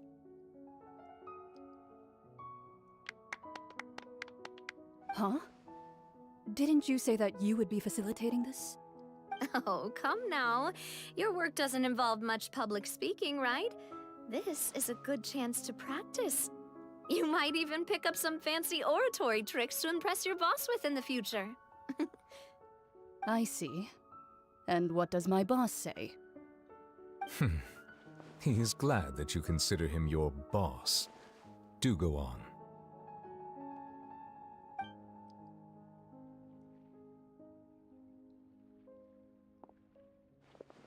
In that case, do any of you have experience hunting? Not that I recall. Fremine and I once used a wooden stick in a basket to catch wild rabbits when we were younger. As for Lynette, oh, right. You were sick that day, weren't you? I've also gone diving to catch some fish before. Does that count? I'm afraid not. You may or may not have heard, but Fontaine once played host to a group known as the Marechaussee Hunters. Though that was their name, they did not hunt animals, but rather various monsters left behind by the ancient dynasty of King Remus. Today, Fontaine's monster population has already thinned greatly, so the hunters have blended back into society, taking up arms in other lines of work. They even left a unique methodology of hunting in their wake. A trap comprises of the following components: bait, a trigger, and a containment device. Sometimes a lethal implement will also be necessary to deal with the prey. So, if we were to build a trap together, right now, what would you choose to build it with? For me, I would prefer something basket-shaped. Pigeons and rabbits will see the bait and naturally enter the snare. Our line of work requires a deft hand, and we're some of the best in the industry, so you can count on our techniques. You used some of those techniques while moving the people of Poisson, didn't you? My subordinates mentioned that you even performed some magic for the bawling children. Yes, and I even managed to gather some intelligence in the meantime. I'm quite the multitasker if I do say so myself. I'm afraid I can't claim that as my strong suit. I prefer more stable methods, like placing bait in the water and waiting for the fish to come within reach. That's the kind of method I would count on. Calm and steady. Exactly the kind of person who would catch loads of fish. And I can be their assistant. With discretion, I'm sure. I'd probably use some sort of mechanical animal. Papa once bought me some small clockwork squirrels, mice, and such. When placed in the forest, they can attract others of their kind. I remember that you liked those too, didn't you? I did. And that would be a good way to go about it. If they're realistic enough, animals of the same kind will follow them all the way to the trap. What about you, Monsieur Neuvillette? I fear I do not have any related experience. That makes sense. You usually solve problems directly, without the use of any such tricks. But I do have one more question for you, Monsieur. If we were to create a trap now, how would you design it? I would like for it to be effective, but bring no harm to the prey. A more gentle trap would be ideal. Kind, as always. However, our intention doesn't necessarily change the containment device and the type of implement we need. If we wanted to kill the prey in one strike, we would need a powerful implement. However, that also goes for prey that must be captured and safely contained. Wait, why's that? Only a hunter who's a true expert at subduing their prey can snare it without harming it. The line that divides life and death is often exceedingly thin. So are we going hunting together? We hadn't thought of seeing ourselves as hunters. It kinda works, but maybe it's still not the best metaphor. If our means of capturing and dealing with our prey is to put them on trial, then the hunting metaphor is actually quite accurate. But we shall require much more courage than any hunter to judge a god, a being whose seat is an exalted throne. Oh, so that's what's going on. Sounds very interesting.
outrun the law, you need to know how it works.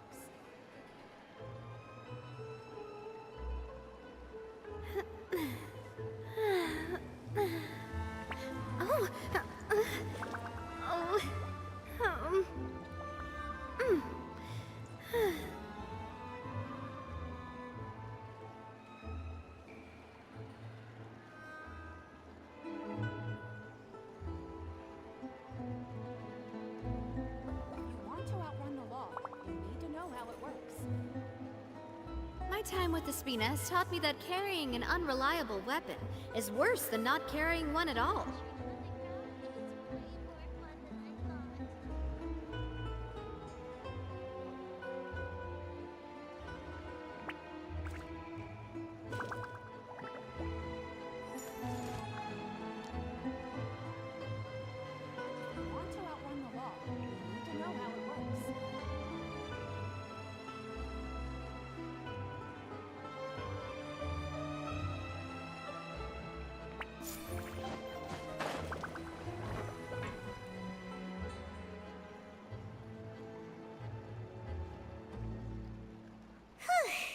It's been a tough few days, hasn't it?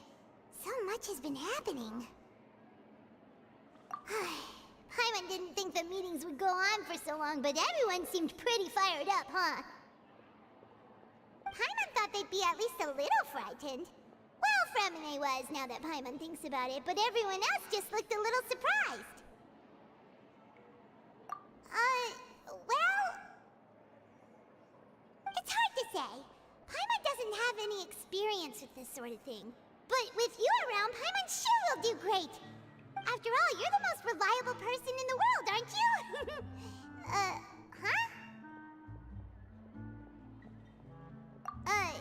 Did you just pour some tea? Paimon didn't notice you doing that at all. Then what's that? Paimon's never seen that cup before. Don't be frightened. I'm just joining you two for tea. I merely refrained from saying anything till now. Who's that voice? But there's no one here. Ah, have you forgotten me already? Wait, you are familiar. You're the voice we heard from the sky in Sumeru. The voice from the sky, I fear that description is wrong. Though, not completely wrong. You're feeling lost now, just as you were feeling previously. I sensed that confusion and thus came to you. Guiding people is an irresistible hobby of mine, after all. Consider me a passerby, just accepting a commission from my friend's disciple on a whim.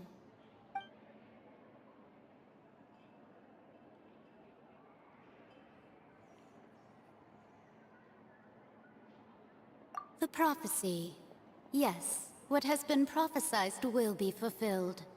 You may view such things as the history of the future. What? Then is there any way we can stop it? I believe you have witnessed a failed attempt with your own eyes. Can everything in Teyvat so easily be changed?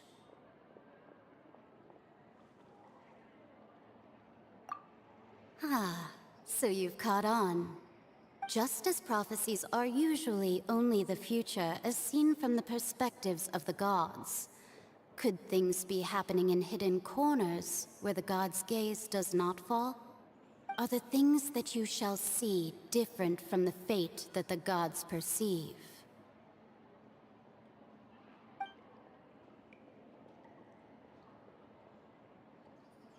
What is she talking about? It all sounds really impressive and important and stuff, but it also sounds kind of scary.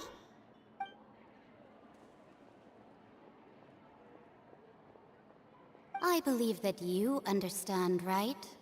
Some things are insignificant, but others you must reach out to change. Ultimately, fate shall serve as your only guide, no matter what will happen in Teyvat's future. All you need to do is to play your part. This was good tea, by the way. Thank you for your hospitality. Well, that'll be all for today. The voice. It's gone.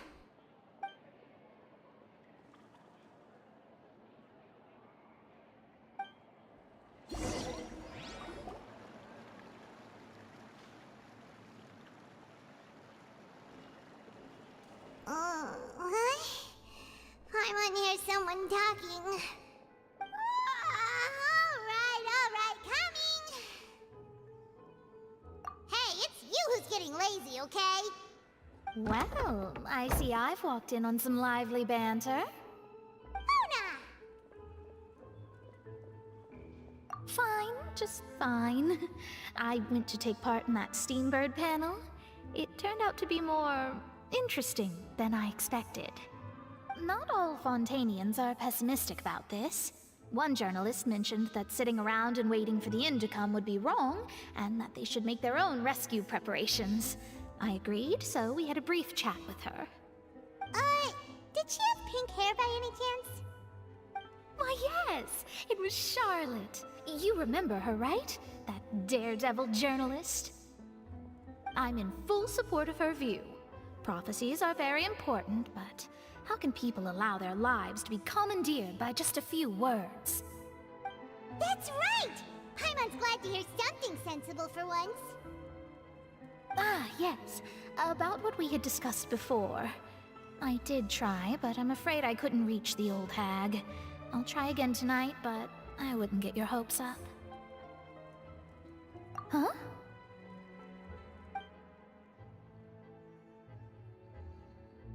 Goodness gracious.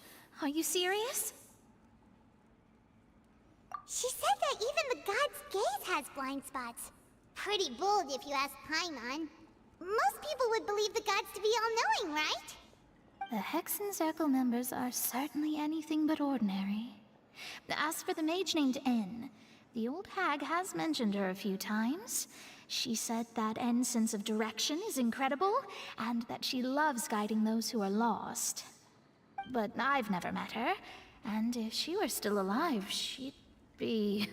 well, suffice it to say that the hag's at least a few hundred now, and N's been around for longer than that. Whoa. The Hexen Circle sounds like a scary group. But they must really stay in shape to live so long. Their abilities alone are pretty terrifying. If she came to see you personally, then the problem you're facing must truly be of great importance. Well, it's not like Paimon could understand anything she said. Yes, she was quite cryptic, but I suspect she means that there is still a way to turn things around. She didn't say when or what that would be, though, so... perhaps it is something that you cannot know right now.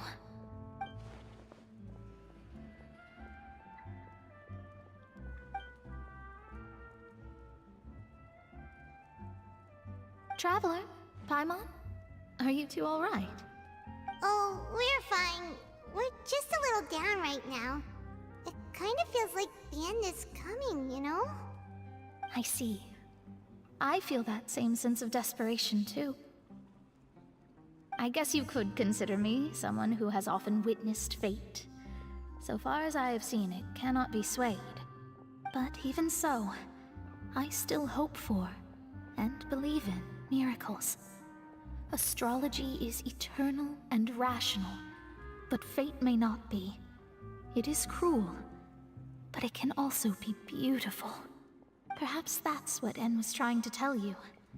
Not to lose heart, and to believe that what you are seeing playing out before you is not yet set in stone. I did originally think of steering clear of all this, but I couldn't. Even if this is all futile, I still wish to help everyone. If we don't struggle to the last, then how can we face the end when it comes? Huh. You do have a point. There I go, talking about astrological principles again. Sorry about that. The moment I start talking about work-related stuff... I need to get going. It was worth trying to comfort you, even if only a little. I believe that you'll help those who are struggling in the same way I did. I suppose that might be why we always seem to meet by coincidence. Paimon feels kinda moved by what Mona said. But also kinda sad, too. Hey, Traveler. Paimon suddenly feels like going outside for a walk. Let's go. Let's walk around the city, shall we? There's a few spots we always like to walk by. If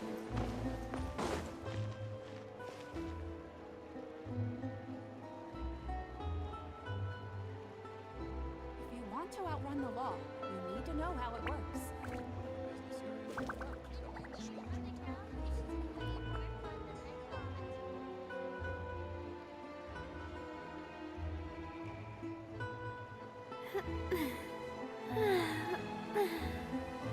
Oh,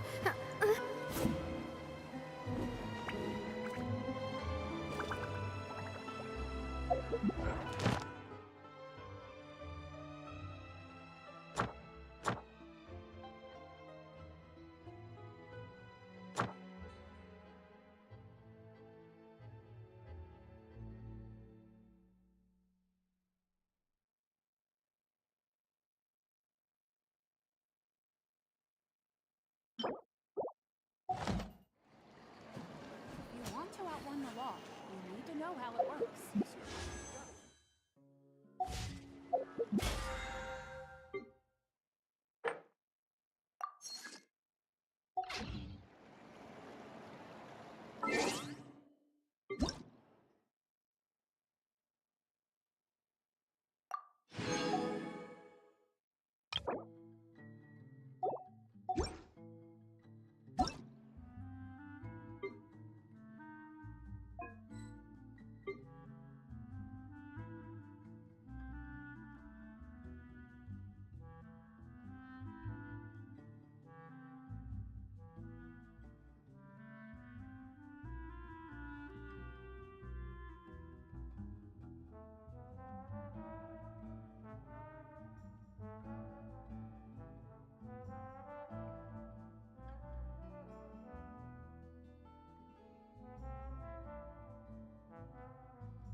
Over here.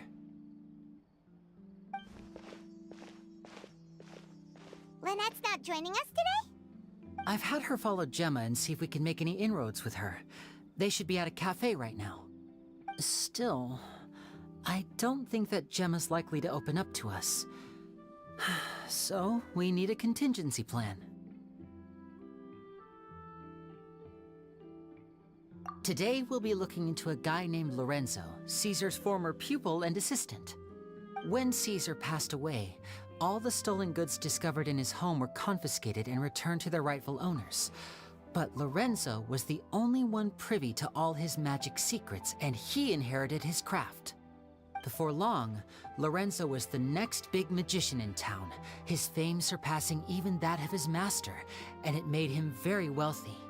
He's since left the magic scene, though, and these days, he's a wealthy businessman with his fingers in a lot of different pies. I had to pull a lot of strings, but I managed to get him to agree to a couple of drinks with me. Be warned, though, I hear he's got a hair-triggered temper. We'd best be careful.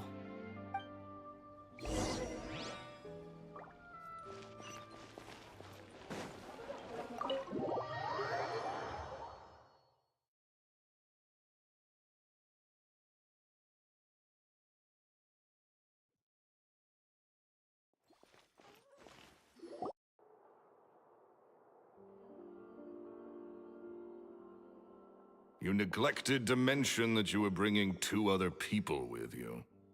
My apologies. These 2 are my assistants. When they heard that I was meeting with the former Magic Maestro himself, they begged and pleaded with me to bring them along. And if it's no trouble, a couple of autographs would really make their day. Oh, forget the pleasantries, just sit.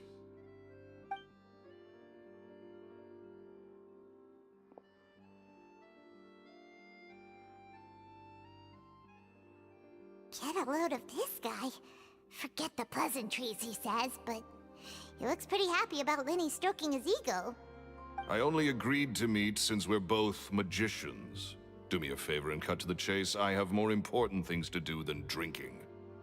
Much obliged, sir. As it happens, the matter I want to address is also related to magic.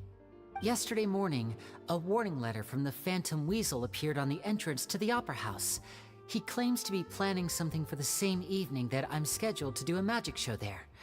As such, I believe that I may well be his target. I have to get to the bottom of this to ensure that my show can go ahead as planned. Naturally, any investigation into the Weasel starts with a few questions about Caesar, who... What is there to investigate? Caesar was the Weasel and he's been dead for 10 years. So what if some sick creep thought it'd be funny to write a warning letter? It changes nothing. Are you trying to tell me you actually bought it? Please, sir, no need to get so worked up. I do concede that a copycat is but one possibility. Possibility? It's a fact, Lenny. Look, my patience is limited, so listen carefully while I'm still willing to put up with you. The Weasel is dead. Period. Everyone knows that, so do yourself a favor and quit this investigation. It'll lead you nowhere. Look, if this affects your magic show in any way, I will personally compensate you for any losses. Oh, sir, I'm honored, really. But this isn't about finances for me. My pride as a magician is what's at stake here, Lorenzo. Copycat or not, this person has thrown me the gauntlet, and I must meet their challenge head-on. Your pride? Don't mince words with me, boy. Just tell me, what exactly are you seeking to do? I want to find out the Phantom Weasel's true identity. I have to know for myself what really happened 10 years ago. What would that accomplish? And what do the events of 10 years ago have to do with you, anyway? Look, you of all people should know that a magician never reveals their secrets. And in any case, dead men don't talk. So if you really care about your magician's pride, then you'll forget about Caesar and move on. Uh-oh. This is getting awkward. Lorenzo? Is that? Oh, it is you! I know that big, booming voice anywhere. What's up, my man? Wanna grab a drink with me? Another day, I'm busy. Oh, come on! You can't be all business all the time. You know what they say? Live fast, die young. You gotta learn how to kick back and relax once in a while. If I wanted your life advice, I'd ask for it. Now get out of my face and go be drunk somewhere else. Sorry, my good sir. I don't believe I've had the pleasure. Oh, hey! Edmondo. He and I are business pals. We worked together a bunch of times. This is your first time meeting him? Oh, he's always like this. Foul-mouthed and hard-nosed. Never heard a kind word out of this guy the whole time I've known him. And he wonders why he can't get a girlfriend, despite being, what, pushing 40, 30, something? Anyway, point is, a lot older than when he first got rejected by the girl he was into. And he's still into, from what I hear. Shut up and get out of my face. Another word out of you and you can forget about doing business with me ever again. Do I make myself clear? Sorry, I may have had a little too much to drink. All right, I'm gonna leave. Don't work too hard.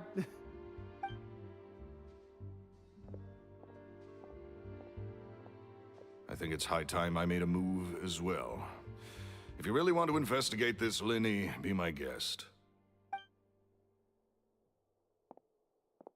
But if nothing good comes of it, don't say I didn't warn you.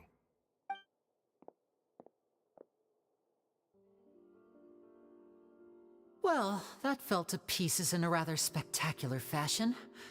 Any thoughts? Totally. And what was all that about compensating you for your losses? Why would someone you just met make an offer like that? He's gotta be hiding something. And not like Gemma. She was a little suspicious, but this guy's definitely covering something up. I think so too. We need to look into Lorenzo more closely. That guy Edmondo seems to know a thing or two about him. He only just left. Let's see if we can catch up with him.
Huh? Our names are written in this newspaper. What's going on? Let Paimon see! The underwater stronghold, the Fortress of Meripede, has continued in its noble autonomy, but that does not mean that others cannot interact with it. My recent attempts to enter the fortress bore little fruit. Huh. Guess Charlotte still hasn't given up on that. Thus, did an Outlander friend become the focus of this report? A blonde adventurer with their white fairy, legends trailing in their wake. It is said that this mysterious traveler once visited the underwater fortress. So while the fortress's interior remains a mystery behind closed doors, do not fear, for the tales of the traveler contain surprises in spades.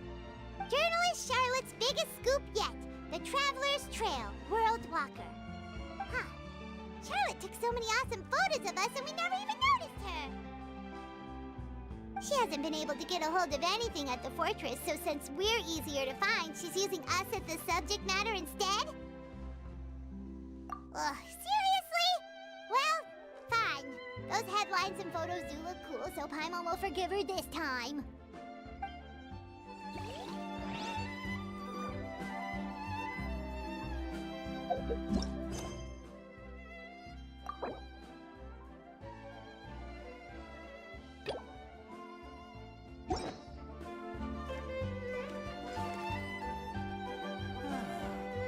So these are the kind of headlines they're going for these days.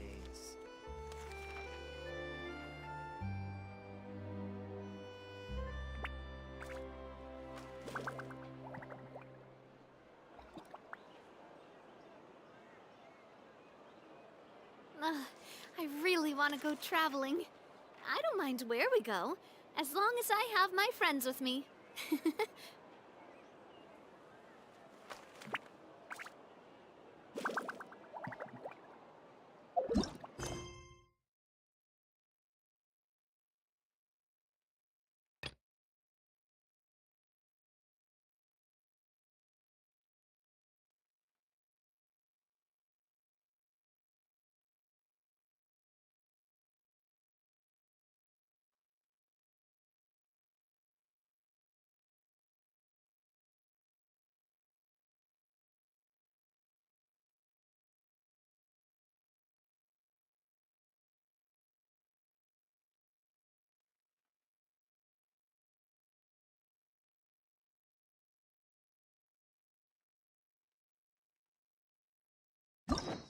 My time with the Spina has taught me that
carrying an unreliable weapon is worse than not carrying one at all.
Add Ast.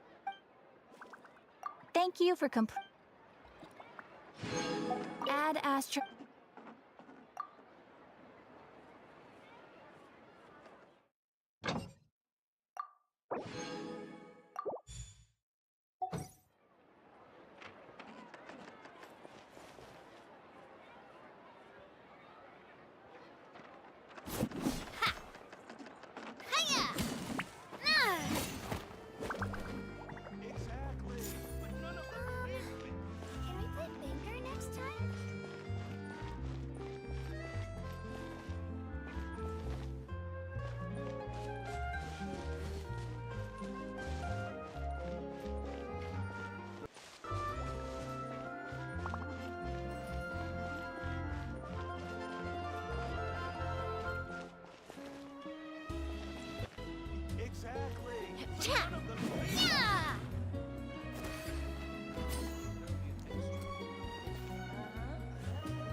popular can be such a hassle. Who knew the people would adore me so much?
unsolicited, and all the more valuable for it.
Boring.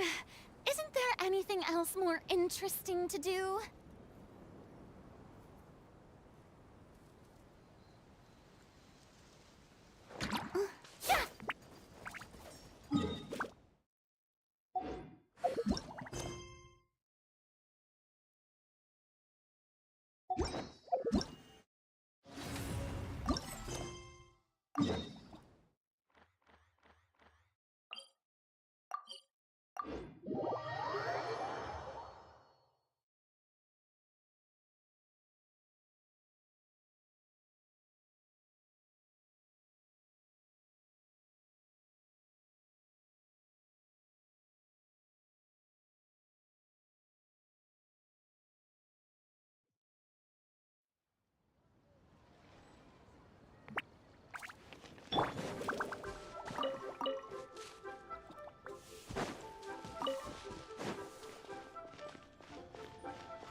hang out with you youngsters.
Let's end this now!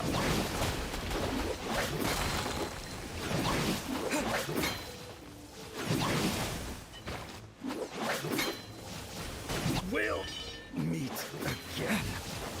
We'll meet again.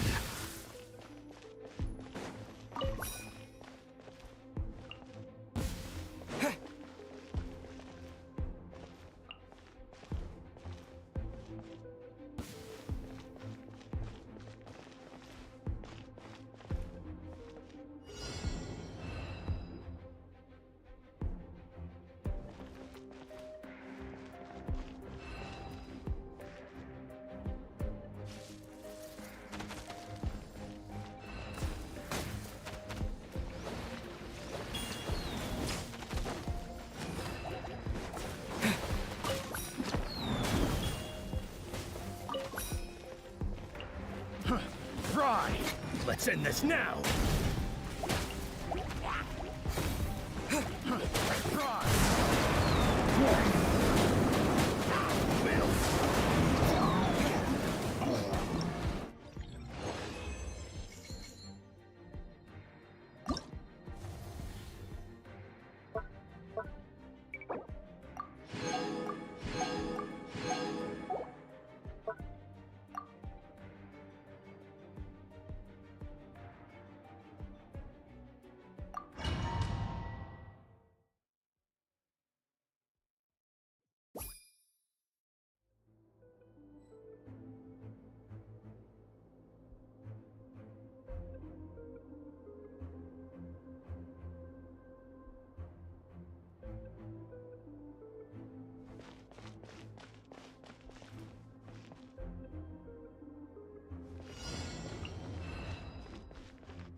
Going somewhere?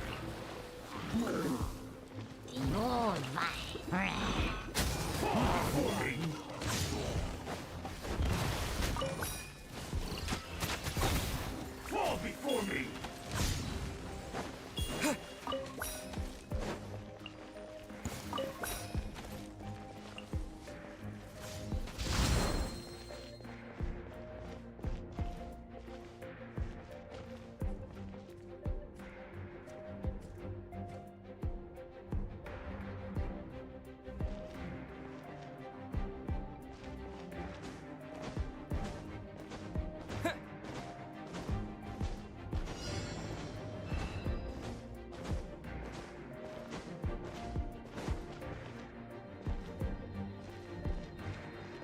The perfect distance!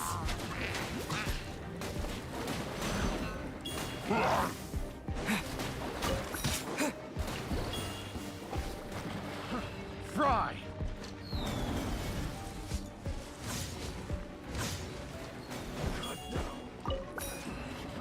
Fry! Fall before me! You win!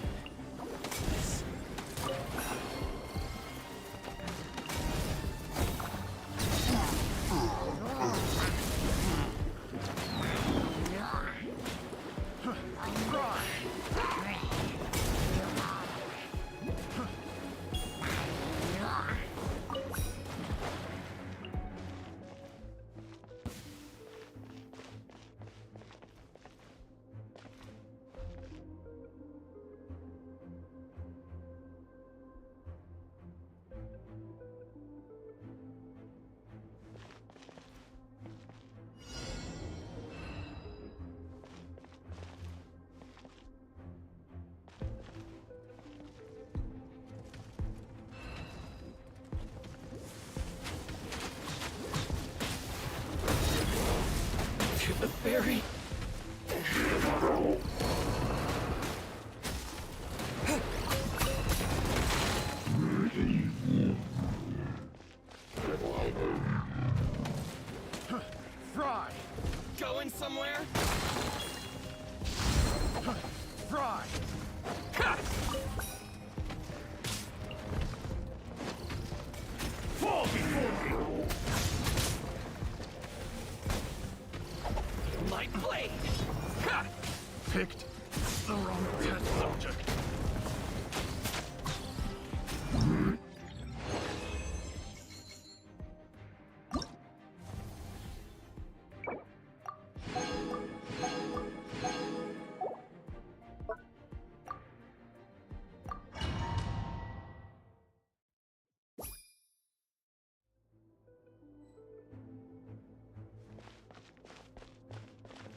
my blade! The perfect distance!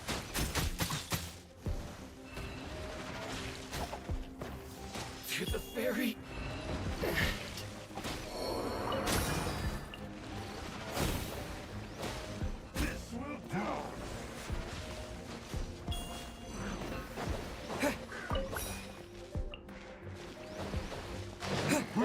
Cut down like this.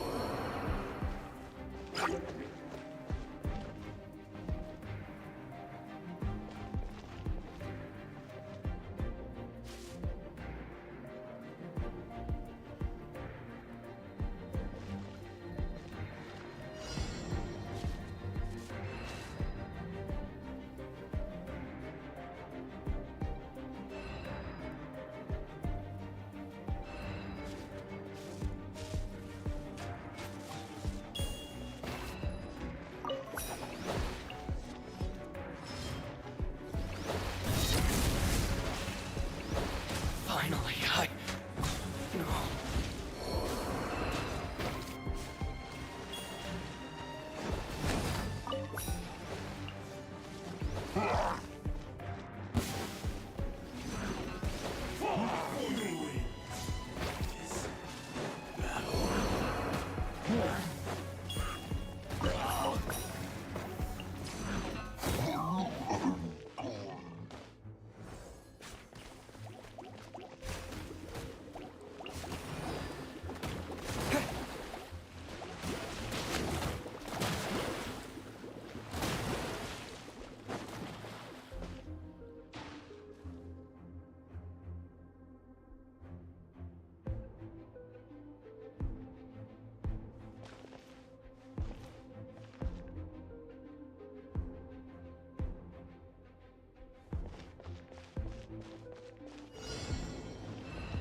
Fall before me! Cut down like this.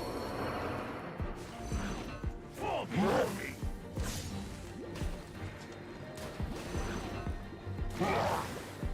Fall before me!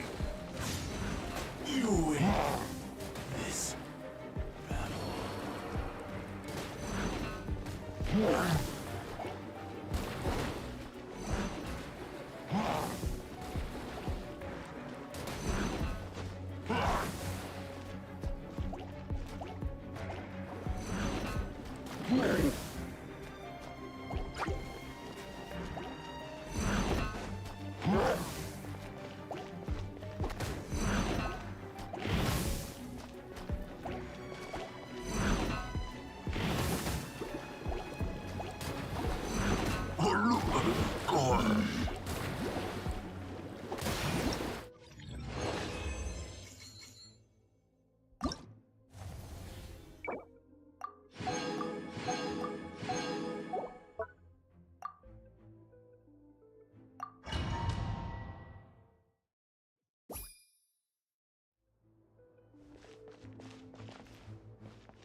Let's end this now!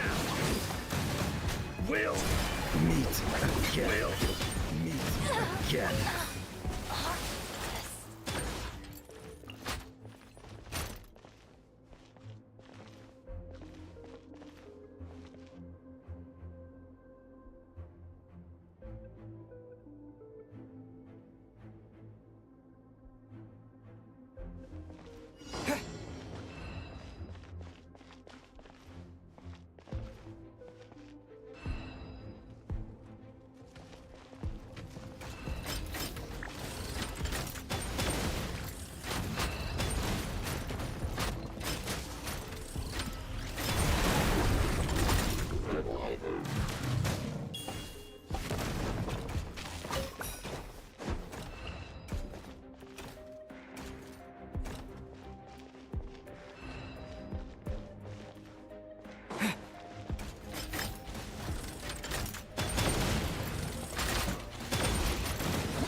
Let's end this now!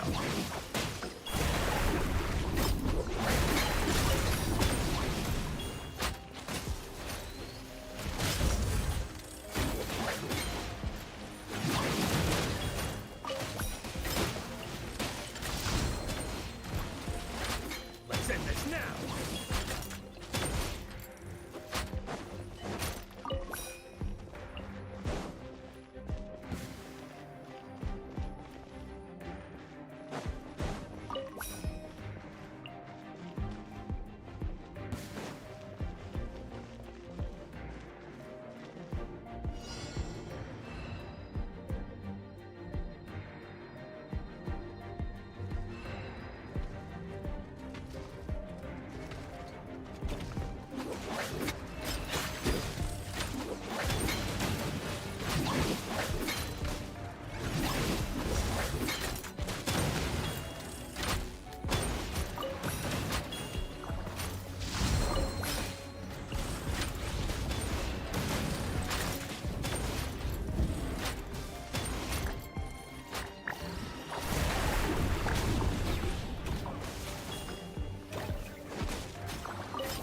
Let's end this now!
The treasure.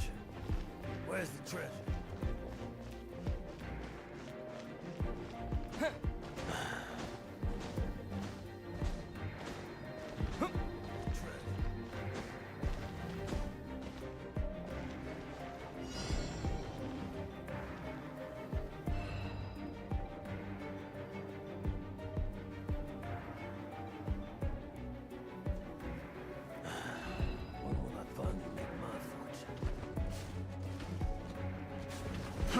Fry!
When will I finally make my fortune?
Let's end this now!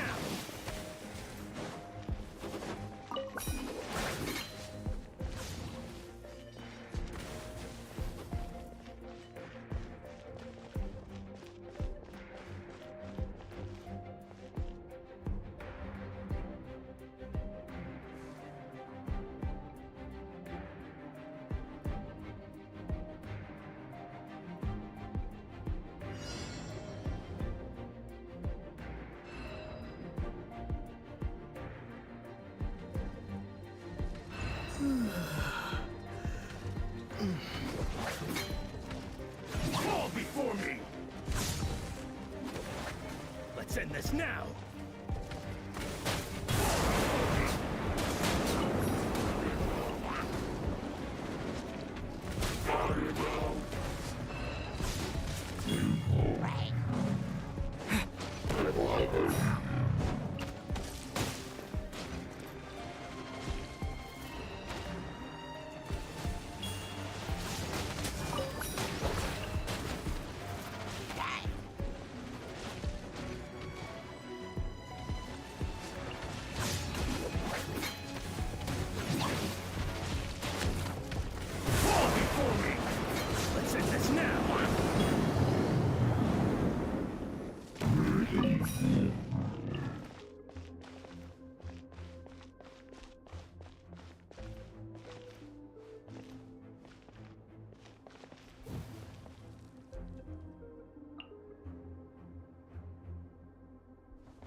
me!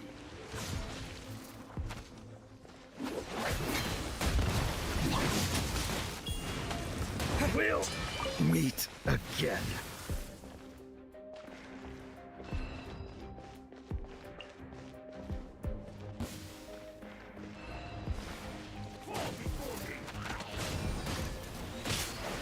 Fall before me!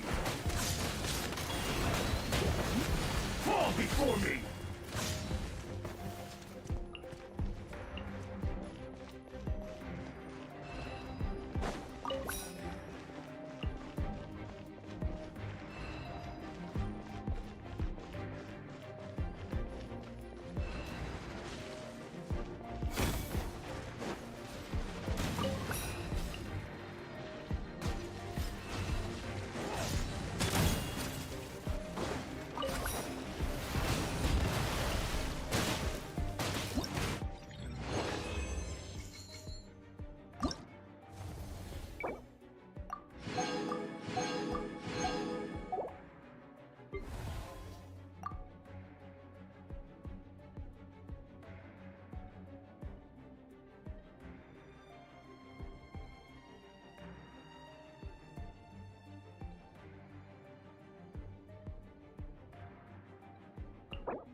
Let's end this now!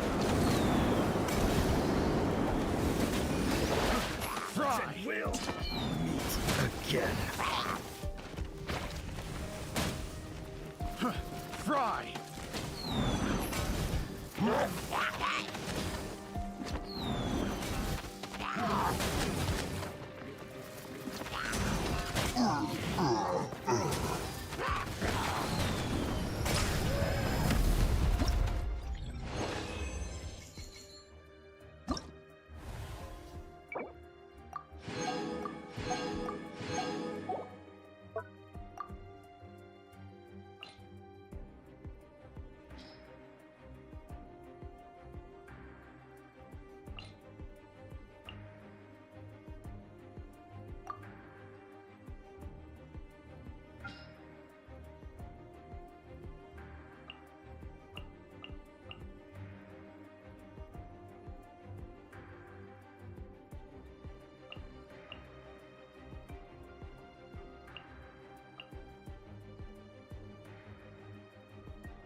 Perfect distance!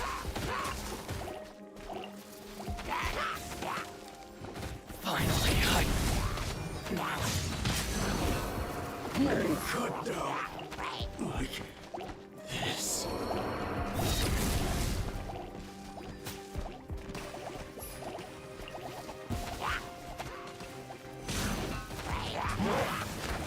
Going somewhere? To the ferry?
for me! Cut down by ease.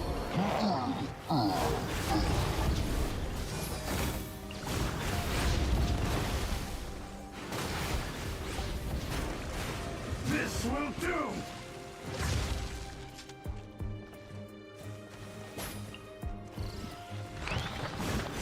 This will end you!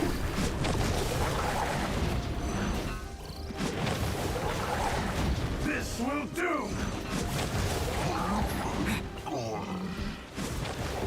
You win this.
Fry!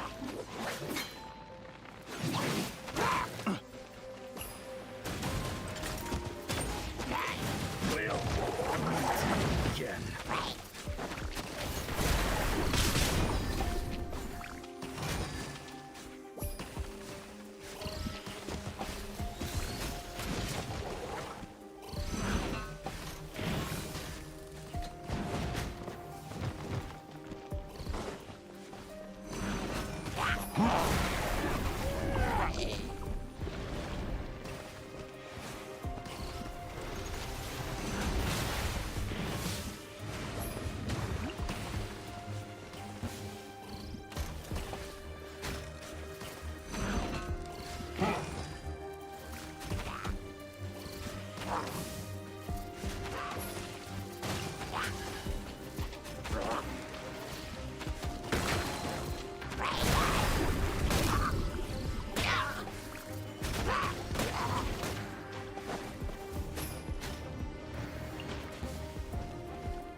Let's end this now!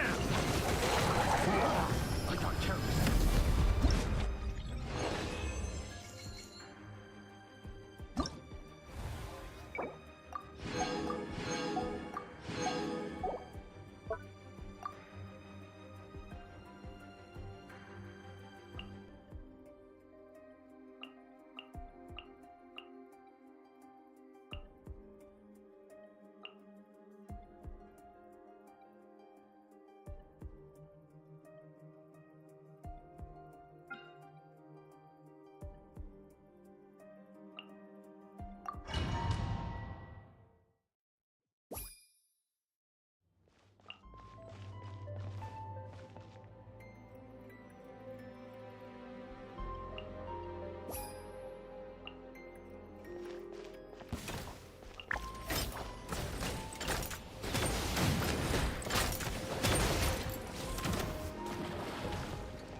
perfect distance!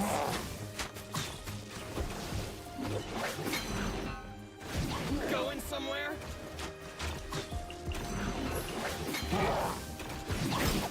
We'll meet again.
We'll meet again.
Let's end this now! This will do! Let's end this now!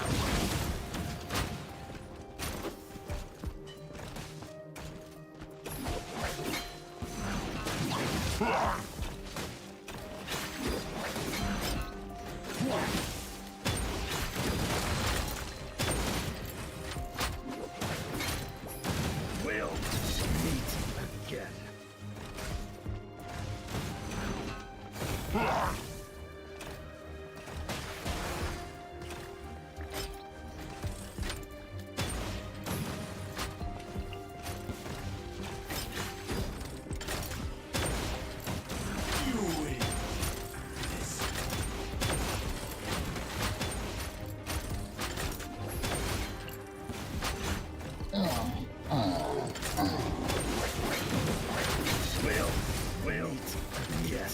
again.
there's no need to exchange pleasantries. It's rather pathetic to force a conversation just to occupy silence.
Gather!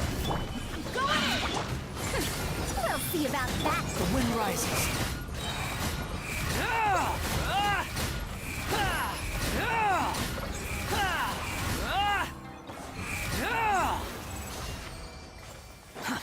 Too slow.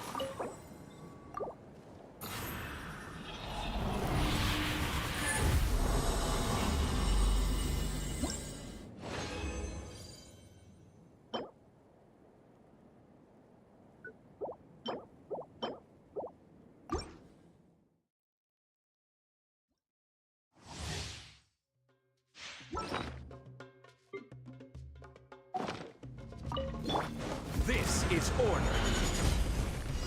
Solidify! Everybody stand back! Too late for regrets! Cry louder! Behold!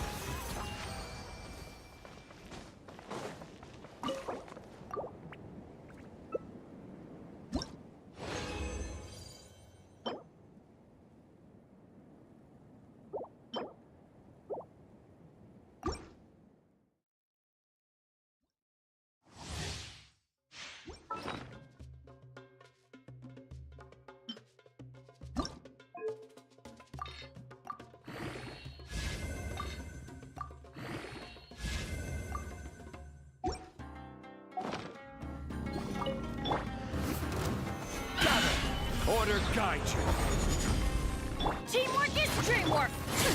We'll see about this. Unsightly insects! Squall and fury!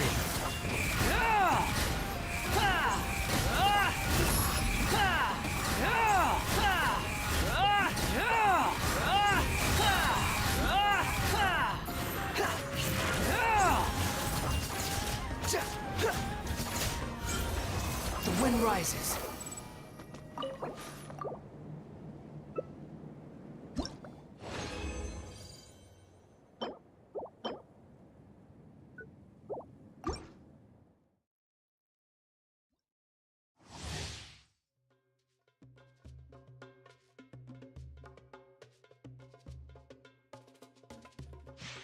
Wretched vermin! I will have order. I'm going in! Dare to mess with me. Repeat. Squall and Fury.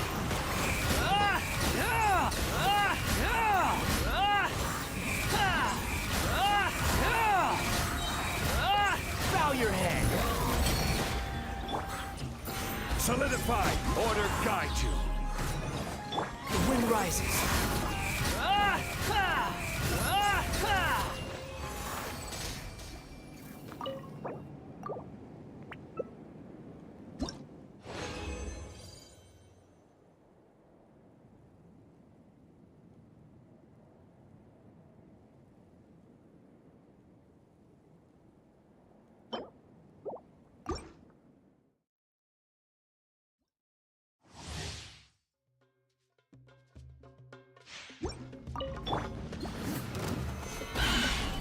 Teamwork is dreamwork.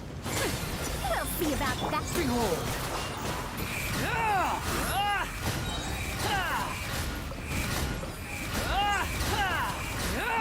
Know your place.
Squall and Fury.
Stabilize! This is order!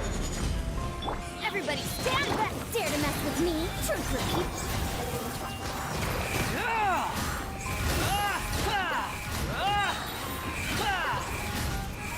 Bow your head!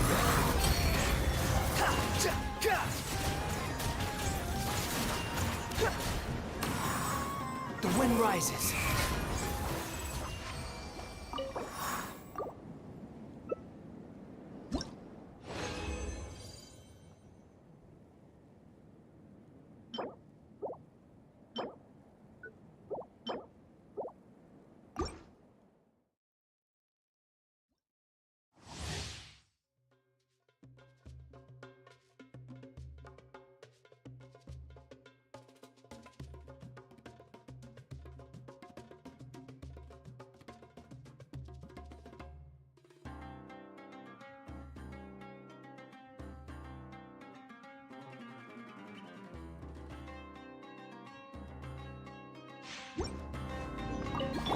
Order guide you! Teamwork is dream. We'll see about that.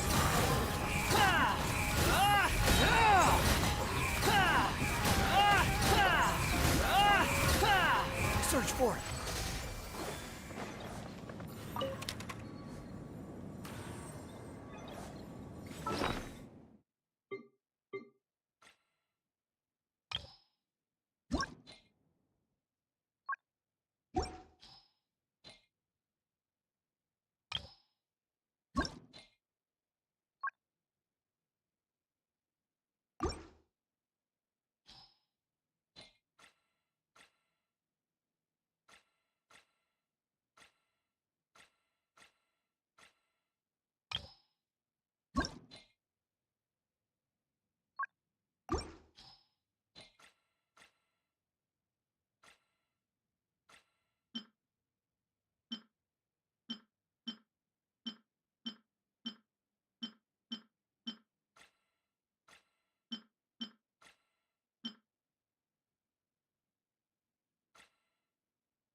Unsightly insects!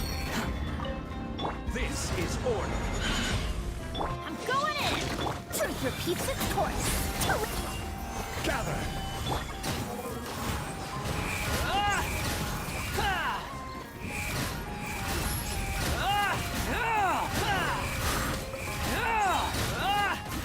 Cry louder.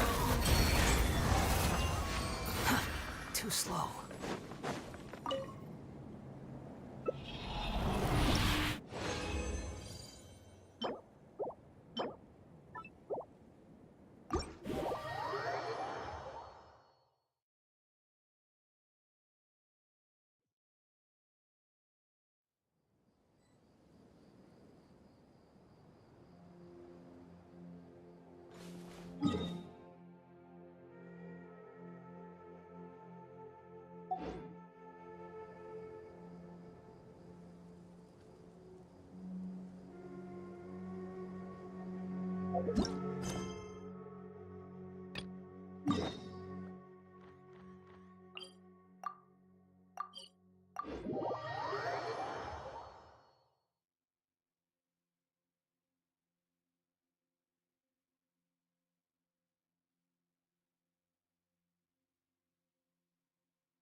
There's no need to exchange pleasantries.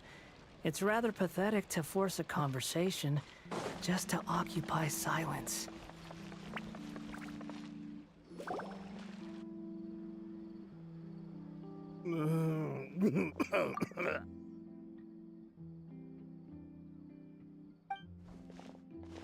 You okay there? Who are you?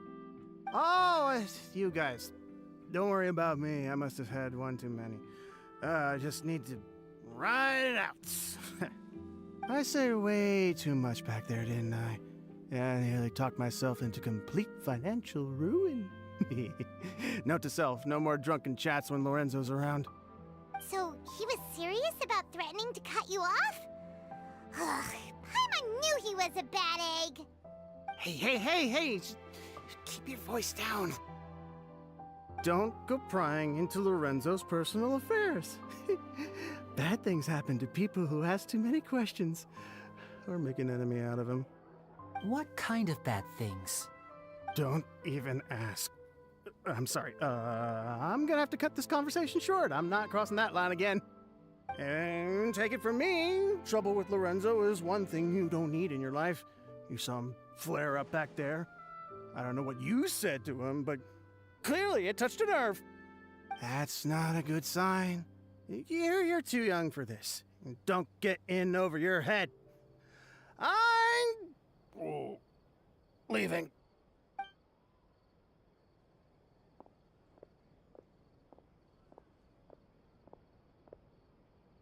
And there he goes. What do we do now, Lenny? Shh. I think we're being watched. Someone was listening in to our whole conversation. Don't say anything and don't look back. Any altercation in the city will attract the guards. We'd better take this elsewhere. We're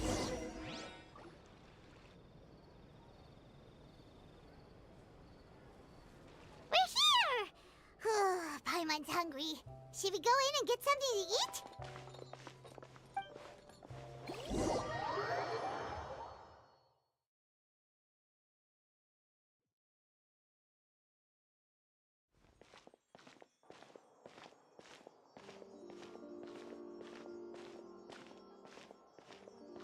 Hey, quick! Look! That's the limited edition only 16 slices a day cake! It was so delicious the last time we tried it! Despite the tense situation we were in, let's give it another go! I'm sure it'll be great! One slice of cake, please. Someone showed up after all! Oh, wait, you're the one from the Palais Mermonia. Oh, are you here to buy cake too? It seems Monsieur Neuvillette was right. You really can eat. Wait, did he really say something like that? That's right. Even he has his own preferences when it comes to food. As for me, I love the cake and coffee here. Do you come here often? Usually every day. Every day? It's part of my daily schedule, apart from work. I shall have my cake and coffee. Then what if someone told you one day that this place would be closing soon, and you wouldn't get to eat cake here anymore? What would you think? But why would it close? Well, Paimon doesn't know either, but maybe the waters will rise tomorrow. You know, like in the prophecy. Oh, the prophecy.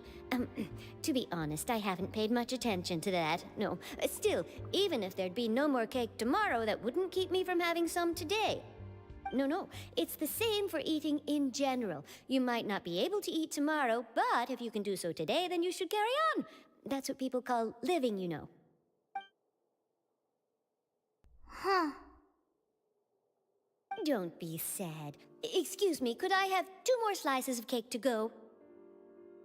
These 2 slices are for you. Sijuin said that this kind of expression you're making is what humans call being sad. Oh, you know Sijuin? I sure do. She was born before me, and she sometimes comes to the surface to teach us things about humans. She said that humans are creatures that are saddened easily, yes, and you can only lift their spirits by feeding them delicious food. So please try the cakes here. I've got something else to do, so I'll be going now. You two try to stay in a good mood after eating, all right? Bye.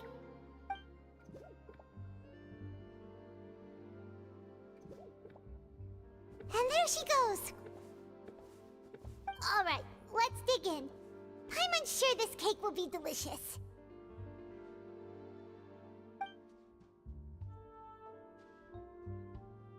It's more delicious than last time, and the flavor gets even better with a sip of tea. It sure would be nice if we could come again tomorrow. Sure would be nice if we could always eat delicious food here.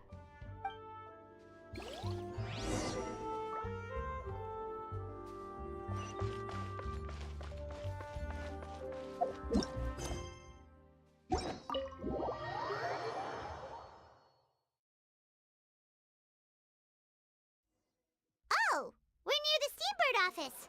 Let's go look for Charlotte and have a chat.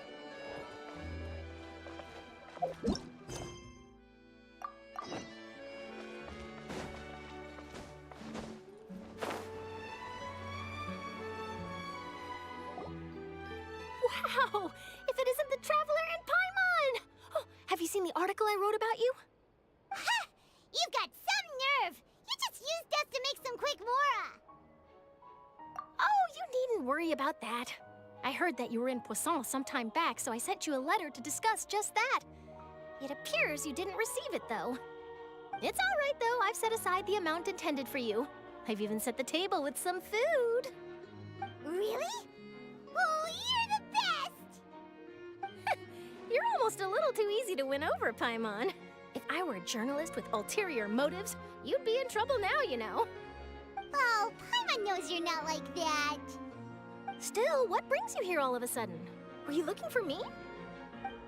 When Mona mentioned you, we thought of coming to see you at work.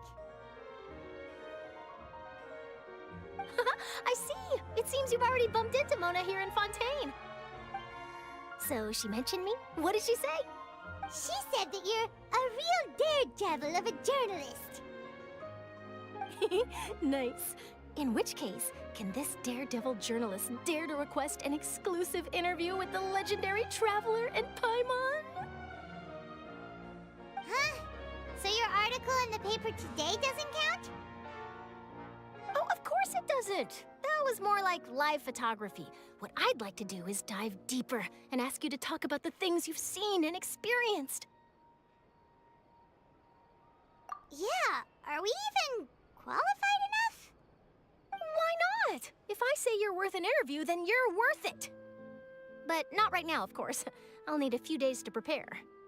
Oh, in that case, we'll just chat when you have the time then? Oh, so that's a yes? Ooh, splendid! I'll tell the editor-in-chief immediately. I'll have to apply for lighting, a venue, some props, and... Whew, so much to get done now. Talk to you later. Wait, Charlotte, Paimon's still got a question for you. And what's that? If, just for example, Fontaine were to be flooded tomorrow, what would you do today? Huh, that's the prophecy you're talking about, isn't it? I mean, I do hear about it often, but I've never once thought that the day could be tomorrow. If you're seriously asking, then I might try and think of a way to leave Fontaine. Oh, but I'm still a journalist first and foremost. That means I have a duty to be reporting from the scene. And secondly, I wouldn't forsake my homeland that easily. From what I've seen, most people don't know what they'd do should the worst come to pass. In truth, it might be better just to behave like normal rather than worry over such an end. So in all likelihood, I'd probably still be prepping at the office for that interview of ours. I know what you're thinking. That sounds a bit sad, but I've always believed that it's best to do what you enjoy. Just think about it. If this nation really were to be suddenly destroyed tomorrow, but I still successfully finish an exclusive interview with a truly unique person, then the story I would wind up writing would truly be timeless. And then do you know what I'd do? Well, I'd write that story, send it for printing, and use messenger pigeons to get copies out to the various nations as soon as possible. I'm not a dreamer, nor am I a workaholic, but I do love my job, and I'd be proud of leaving such an article behind. I guess you could say that I was born to be a journalist. But anyway, that's my answer. And on that note, I'll get back to my preparations. That's so nice. All of a sudden, Paimon actually kinda envies her. Anyway, let's go and take a look at the sea, shall we?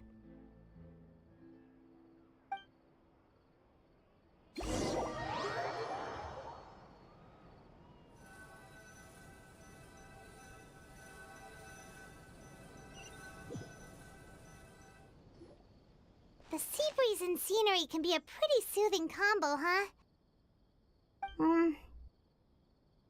Paimon's been thinking.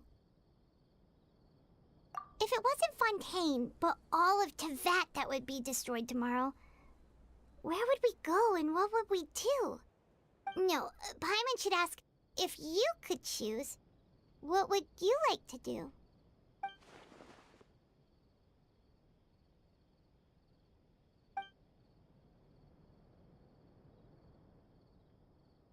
We've always been moving to the next destination, so we haven't spent much time thinking about these kinds of things. We didn't have to either, with us always being on the road and whatnot. You mean, still traveling? Huh. Wait, isn't that what we've always been doing?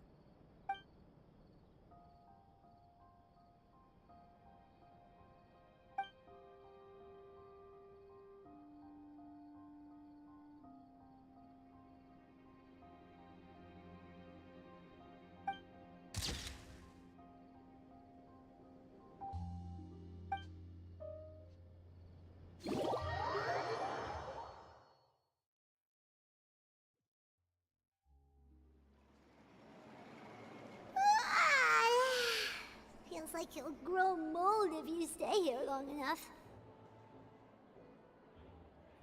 But it's still better than the Fortress of Mirapede, that's for sure. It's not only damp there, but salty too. Ah, so the two of you are still here. Wonderful. Oh, you're from the Palais Mermonia, aren't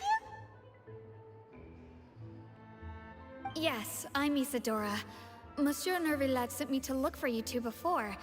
I heard that afterward you went to the Fortress of Meropide.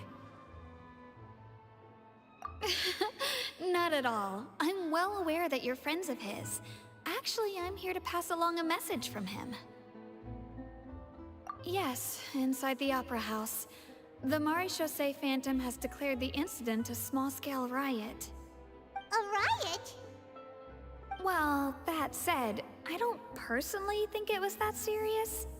Lady Farina was watching a performance at the Opera House, and while she was resting during an intermission, some other audience members suddenly started harassing her, loudly accusing her of doing nothing about the prophecy crisis.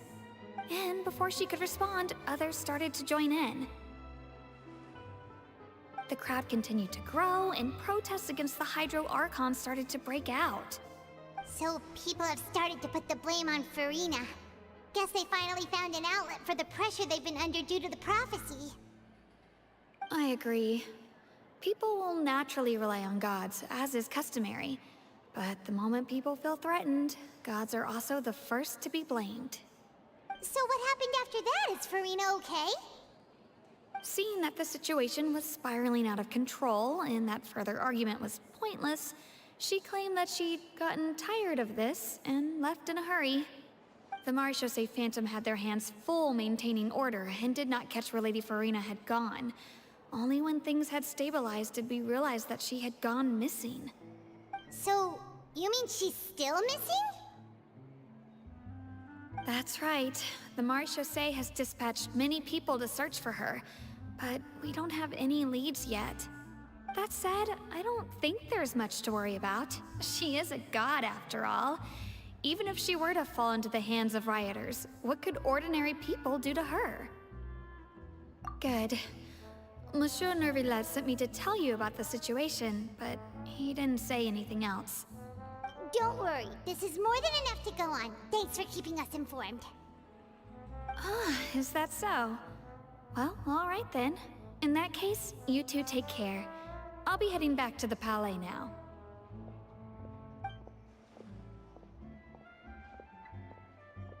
Well, sounds like we should hurry over to Poisson then. If we know Farina, she won't try to fix things in this situation. Instead, she'll look for a place to wait out the heat. And as we also know, she may be loud and dramatic, but she doesn't have a heart of stone. When Nervillet was talking to her in the Palais Mermonia, and she heard about Poisson, she couldn't hide her sadness and remorse. It would be hard for her to ignore being accused by the public today. Paimon thinks Farina's probably taken the opportunity to slip away to Poisson and try to relieve the sense of guilt that she's feeling. Huh. Well, what do you think? Paimon knows the answer, of course, but Paimon can do the analysis to back it up, too. Cool, huh? In that case, there's not a moment to lose. Poisson, here we come!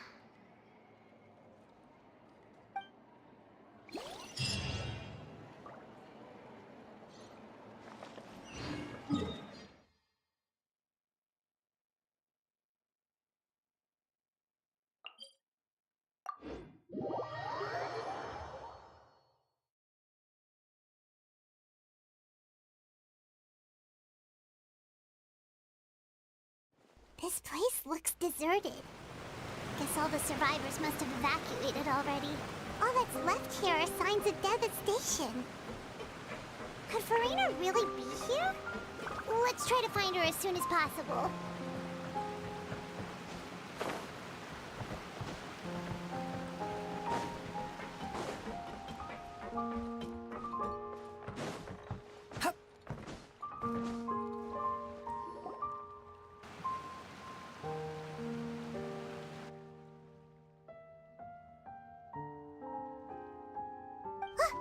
That's Farina, right over there. She really is here all on her own.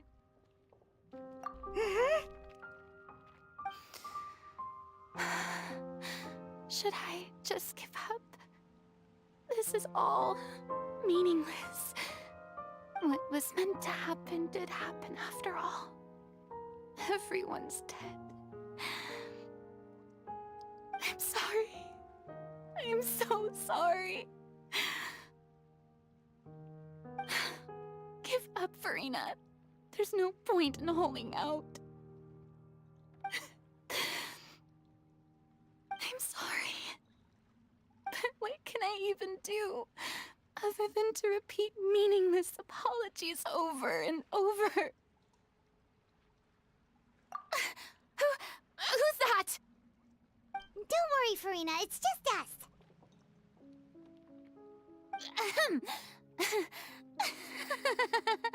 So it is you, blonde traveler from another land. Why, I almost thought you were someone from that mob of my ignorant subjects. Come to kneel and beg for my forgiveness. Farina, you were crying just now, weren't you? The tear stains on your face are obvious. What do you mean, tear stains? Oh, I remember. The show at the Opera House earlier this morning was so moving. I'm still trying to process it. Who did that uncivilized rabble think they were, disturbing my enjoyment of the arts?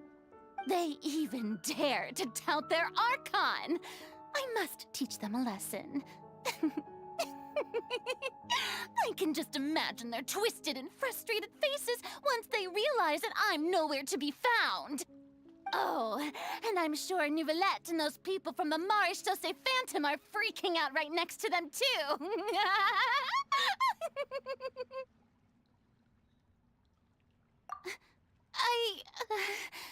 Of course not. Hey, there she is! The Hydro Archon's over there! Quick, after her!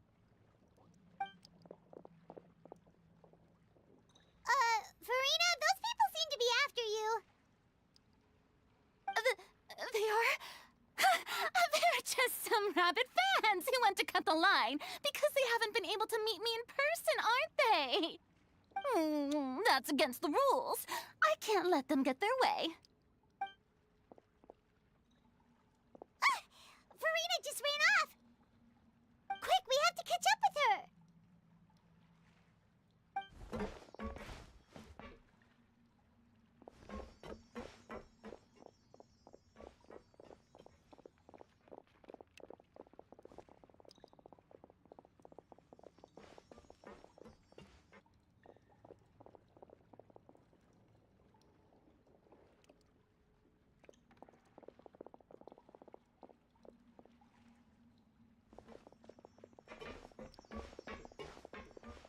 This should be the place, right? Hey, Furina! There's a good hiding spot over here. Quick, come to Paimon before the rest of them catch up to you. What is this place? Hurry, they're almost here! Fine. I suppose haste is warranted.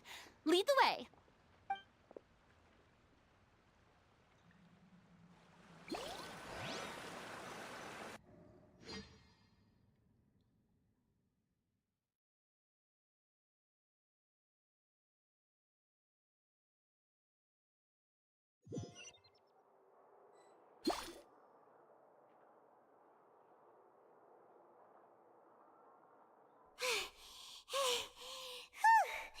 Paimon's exhausted.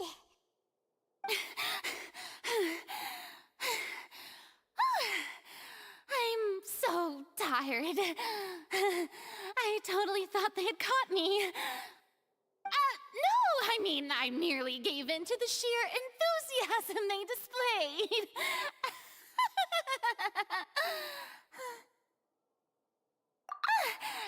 You're right. Yep, that's a good girl.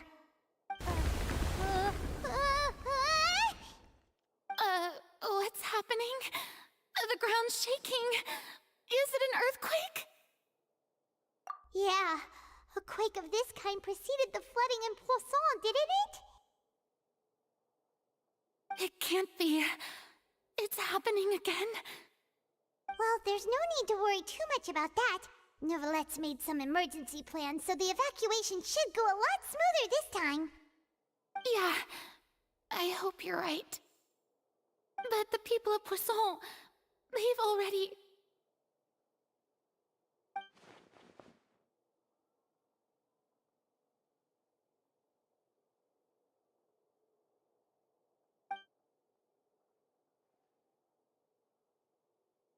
It's true. I've been investigating the prophecy for hundreds of years. I once had informants all over Teyvat, searching for clues and feeding information back to me. I've tried all kinds of ways, too, to hold back the sea. Anything to keep the coastline from advancing. But all my efforts proved to be futile in the end. Really, the truth has been clear to me for a very long time. We cannot make an enemy of the divine. No matter what we do, the will of the heavenly principles will have its way, and the prophecy shall be fulfilled. Give up. I do love the sound of that phrase.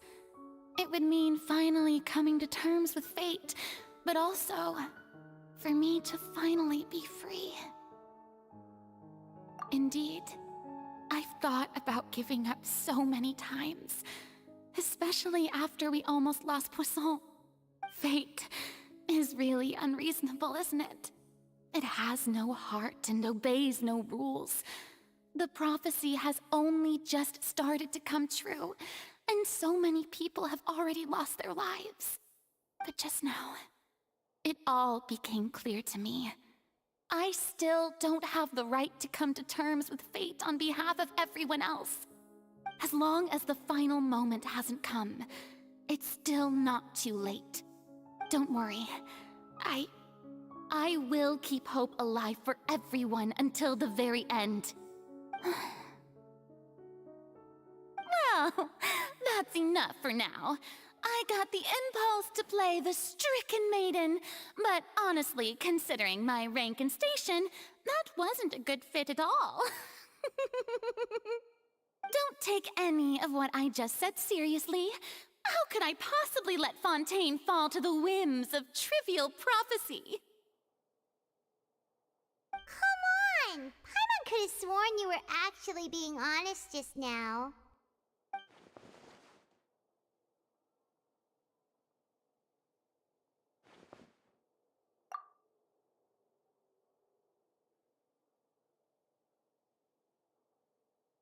Share my burden.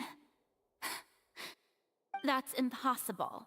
It was fated right from the start that this would be my duty alone.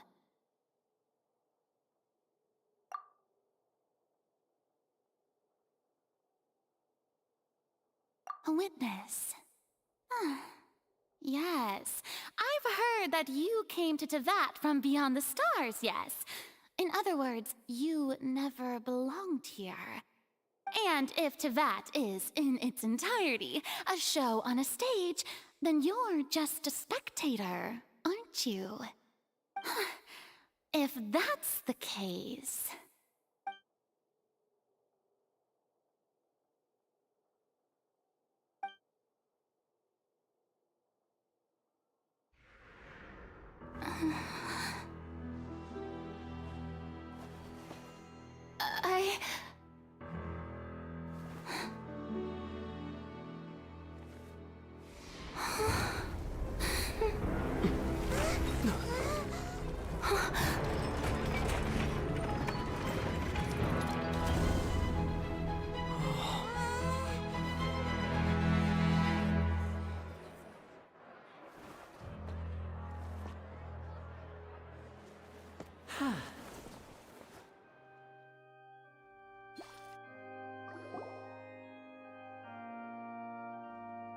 Ladies and gentlemen, this concludes my opening performance.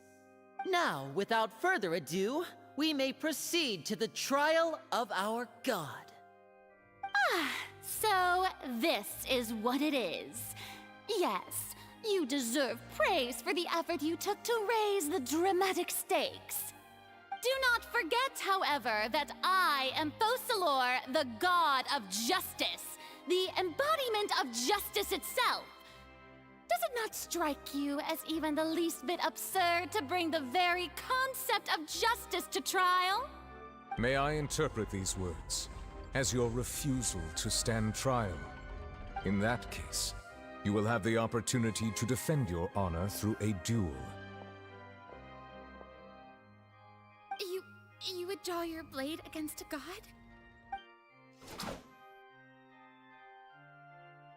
I see. It seems like you have made up your mind.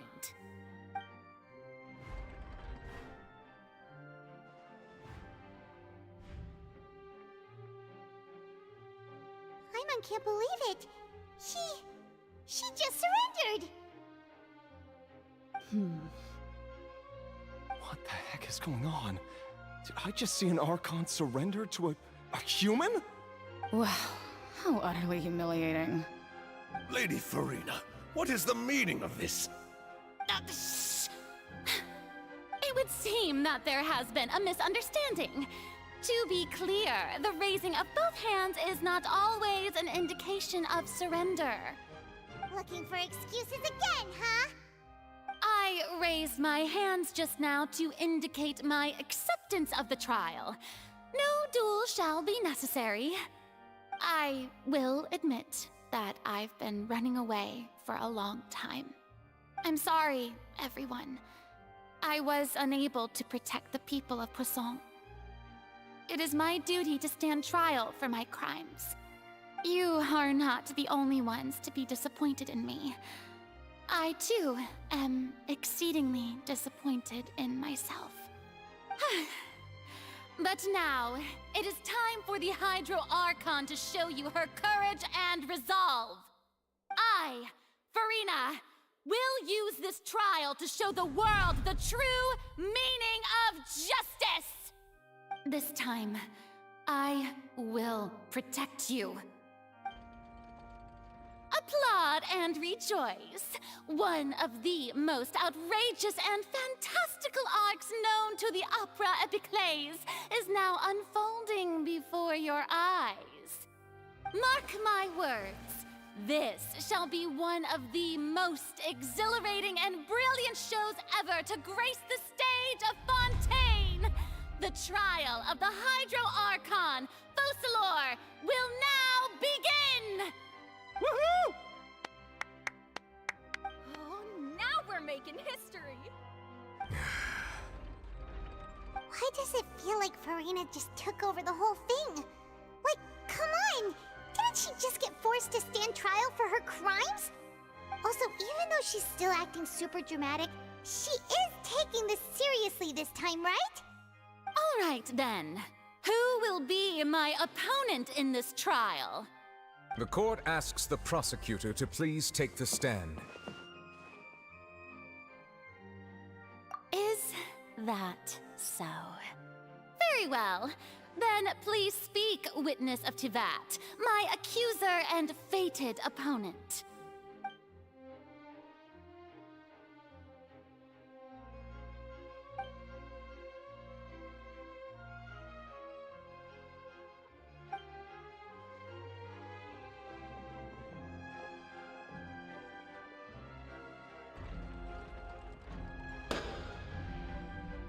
Also, please allow me to ask, as a final question before the trial begins. Just how much work did you do to force me onto this stage? Well, we did do a lot of prep after the meeting that day.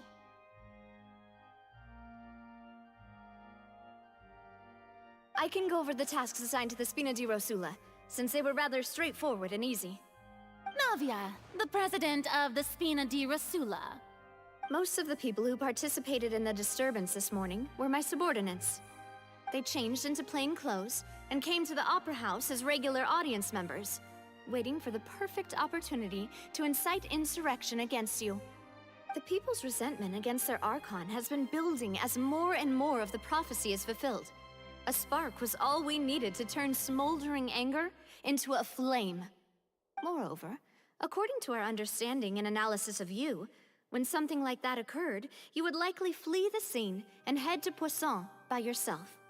So, we arranged for a second group to lie in wait there. So, you mean, the ones who scoured the settlement for me were also from the Spina? And their goal was to force you to step into the giant magic box so you may personally participate in the greatest magic performance in all of Fontainian history. That's right. That house was a magic box, rather than someone's residence. As the super ultimate version of the setup that I used when I first performed at the Opera Epiclese, the volume of the box was increased by a whole order of magnitude, and the distance it traversed was the entire gap between Poisson and Araneas. Its cargo, of course, was an Archon instead of a human. My thanks, Furina. Without your help, we could never have pulled off such an extraordinary performance. You're welcome?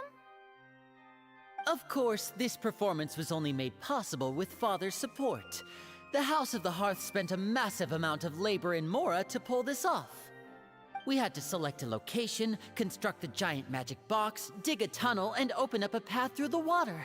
It was a lot of work for all of us. So, in other words, the earthquake that we felt within the giant magic box was just a normal tremor from the transportation of the whole house? That's right. It wasn't a sign of another disaster to come.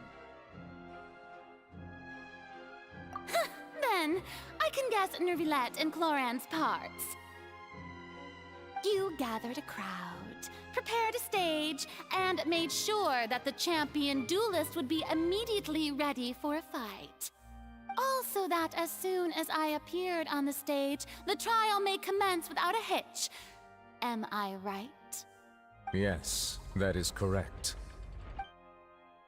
Well, Clorinde, I must commend you for your courage. Only the most outstanding champion duelist in all of Fontaine would accept a duel with an Archon without flinching. Thank you. As for you, Traveler, I suppose your role was to keep me distracted with conversation once you found me in Poisson. You'd make sure that I didn't notice anything amiss before revealing yourself as my prosecutor once we'd arrived onto the stage. Oh?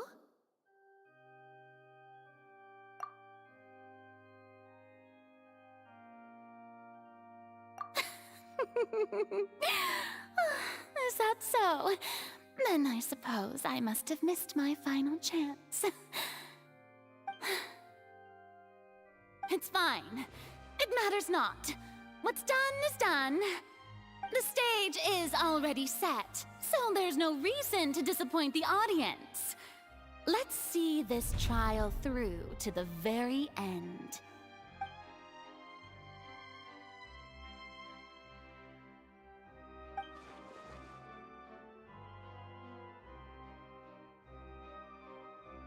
Sir Prosecutor, please allow me to pass this along. This is a document that Miss Charlotte applied for and received permission to share with you during the trial. According to her, it should speed up the proceedings. Huh? Charlotte wanted to give us something? Oh, so she's here too! Hey, Charlotte! Oh, let Paimon see.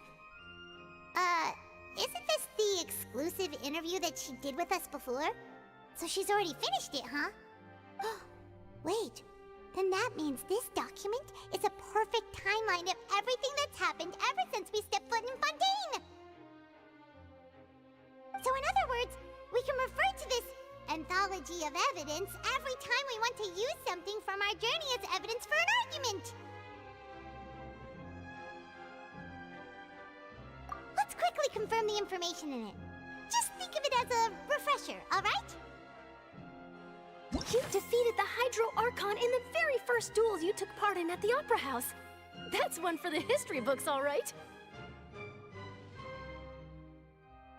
You defeated the Hydro Archon in the very first duels you took part in at the fortress. According to Monsieur I nearly lost my The words of someone as extraordinary as a witch can... I didn't think this is the first of Fatui Harbinger.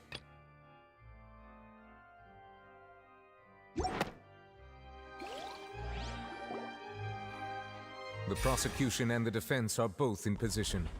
The trial shall now begin. Oh, come on, Nervilette. There's no need to repeat all the unimportant legalese. Just fast forward to the part where the prosecution lays out my offenses. As the defendant and the lead actress of this performance, I still haven't even been informed of my supposed guilt in all of this. Of course, it is only natural for humans to struggle to understand the actions of a god. However, you will need more than that to convict me of a crime. That's true, but my charge here is unrelated to your conduct as an Archon.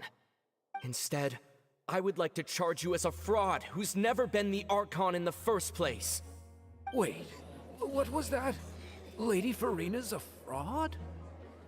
Hey, I came here thinking that we were going to try the Hydro Archon for forsaking her duty, but did I hear that right?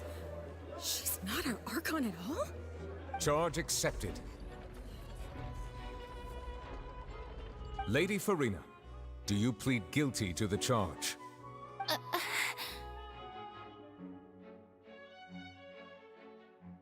Lady Farina. I plead not guilty. How can I be guilty? There is no way that I, Focalor, otherwise known as Farina de Fontaine, a member of the Seven and the Regina of all waters, kindreds, peoples, and laws of Fontaine, could be anything other than your true Archon. Yeah, even though Lady Farina can be rather eccentric, isn't it going too far to doubt her very identity? Yeah, I've never questioned her identity either. Sure, Lady Farina can be super irresponsible, but what grounds does that prosecutor have to make such a huge claim? I have cause to believe that common sense will prevail in this case. Many of the members of the audience have known me as the Hydro Archon ever since they were born. There would be no fooling their memory. See? Even the Oratrice has decided to show me its favor. Are you sure you want to commit to a charge that will never be upheld? If you wish to drop the case, I can promise you as the God of Justice that you will not have to face trial for making a false accusation. We will treat everything that's happened as a dramatic spectacle and move on with our lives. What do you say to that? Huh. An argument with near impossible odds, huh? We have to not only refute Furina's claims, but also overturn the long-held beliefs of the people. Well, I tried to give you the chance to surrender. If you must persist, then let me ask. If you believe I'm not the Archon, then what manner of being do you think I am? And if I was not the Archon, then how did I manage to live for over 500 years?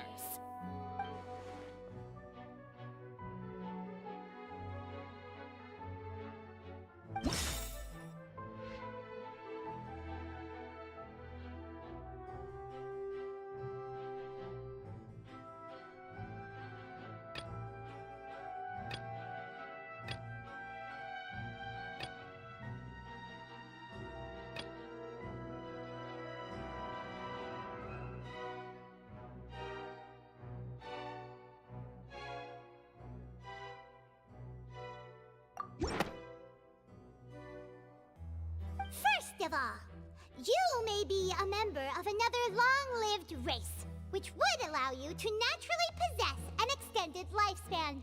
And second of all, even if that wasn't the case, there could be other ways to extend your life. Who gave you that idea? Was it the knave? You'd sink so low as to use a harbinger's words against me. A curse? I once thought it possible that the aura of an Archon might naturally resemble a type of curse. But in light of this claim, perhaps what I sensed was not your divinity, but a curse after all. Neverlet sensed it too, huh? Lady Furina is actually a human? Well, it is true that it's extremely difficult to tell humans and gods apart just by looking at them. It's not impossible.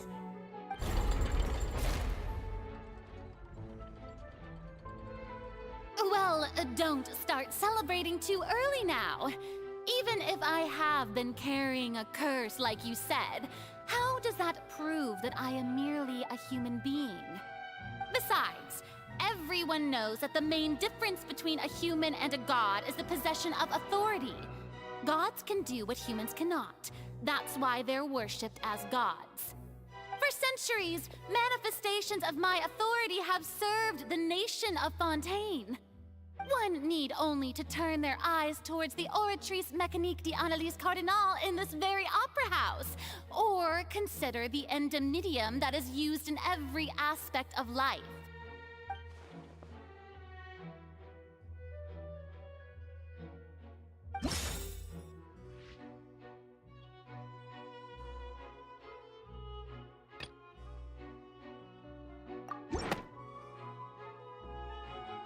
You tried to reference the Oratrice, but weren't you as confused as all the rest of us when the Oratrice declared Child to be guilty without any proof? Otherwise, you should have come up with a good explanation for that by now. Didn't I make myself clear at the time? The decisions of the gods are naturally difficult for humans to comprehend. There is no need to provide an explanation. Lady Furina, I believe a reminder of your current circumstances is in order. While the court is in session, the principles of justice and the law must come before all else. While you are an Archon, you are also first and foremost the defendant in this trial. You will prove yourself unable to defend against the prosecution's charges if you continue to withhold vital information against the rules of the court. I never thought you'd use that kind of rhetoric against me. That was no trick of rhetoric, Lady Farina. I've merely reiterated the rules of the court. Rules that all should respect and follow. So, you neither knew why Child was declared guilty, nor did you understand the structure and operations of the Oratrice. Instead of having been created by you, the manifestations of authority you mentioned have been made by the real Hydro Archon, haven't they? The real Hydro Archon? Well, now you're really losing me. It is true that I did not know why the Oratrice gave out a guilty verdict that day.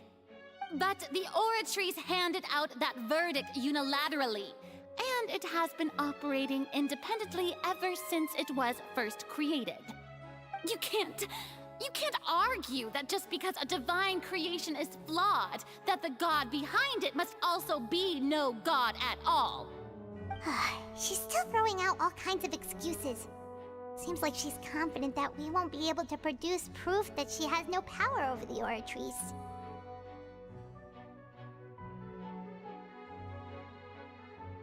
My power as an Archon. There are many ordinary citizens in the audience. How can I just carelessly demonstrate the formidable power of an Archon? If that poses a concern, I'm prepared to extend my protection to the audience. You don't need to go that far.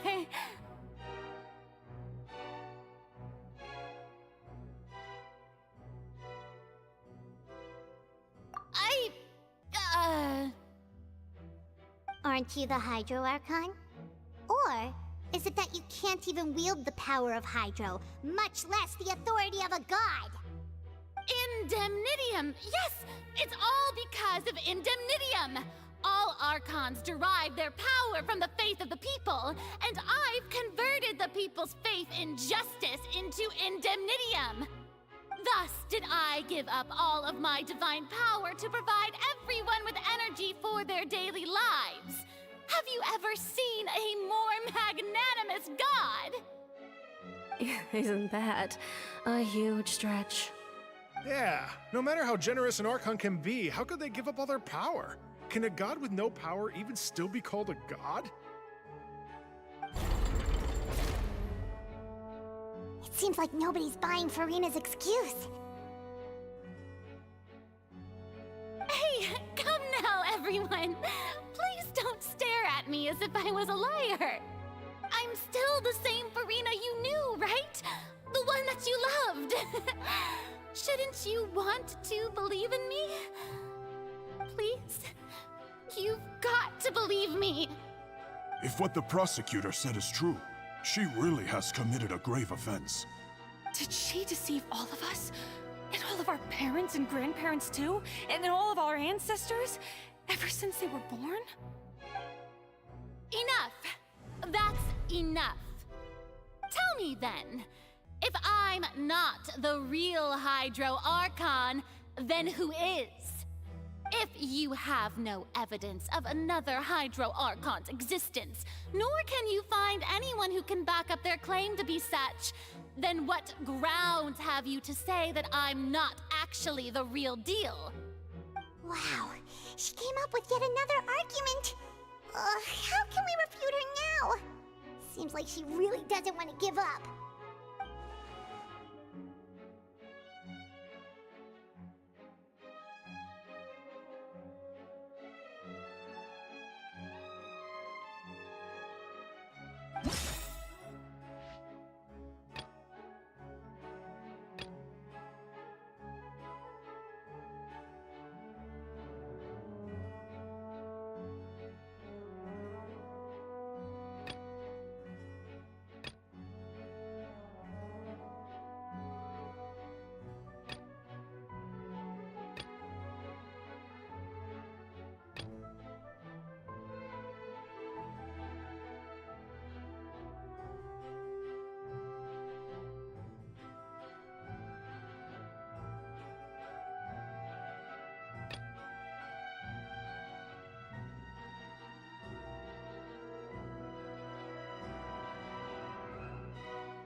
doesn't sound right. Paimon doesn't think this clue can be used as compelling evidence to build our case.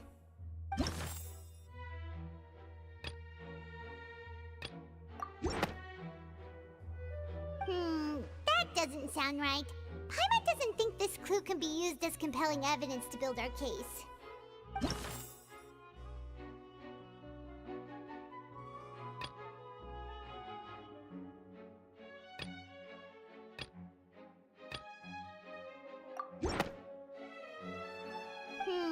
That doesn't sound right.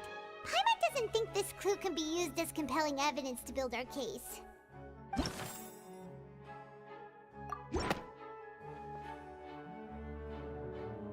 It has been established that all Fontanians can dissolve in water from the primordial sea. And that means... Since you insist on claiming to be a god and not a human, then there's a method that you can use right here and now to eliminate all suspicions of you being the latter. Miss Navia, please apply to serve as a temporary attorney for the prosecution before addressing the court. Though you act in partnership with the prosecutor, you must still adhere to proper procedure. Super sorry, Monsieur Chief Justice. I swear this really will be the last time that I'll speak out of turn. Now, I've brought some seawater from Poisson. As everyone knows, a massive flood struck the area not long ago, taking many lives, including those of some of my closest friends. So, Miss Farina, would you dare to touch some of this seawater? If we are to believe that you are indeed the real Hydro Archon, touching this seawater would have no effect on you. All it should do is strengthen your case. But if you don't dare to touch it, then we would have basically proved the reverse. Oh, and I must remind you that after the disaster at Poisson, nobody wants to see any more people dissolve.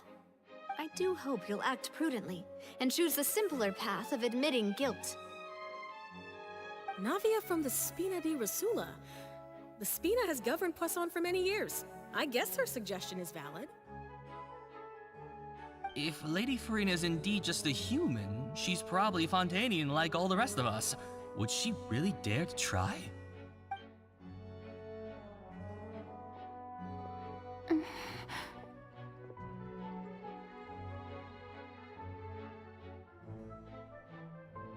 Lady Farina, this test has been unilaterally proposed by the prosecution. As it falls outside the realm of standard court proceedings, you possess the right to decline participation.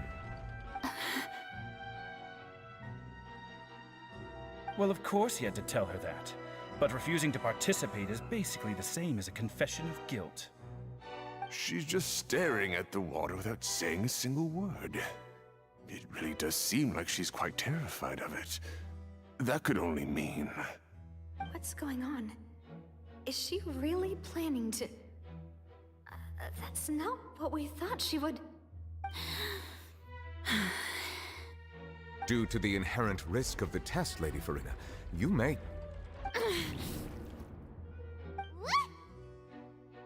Hey!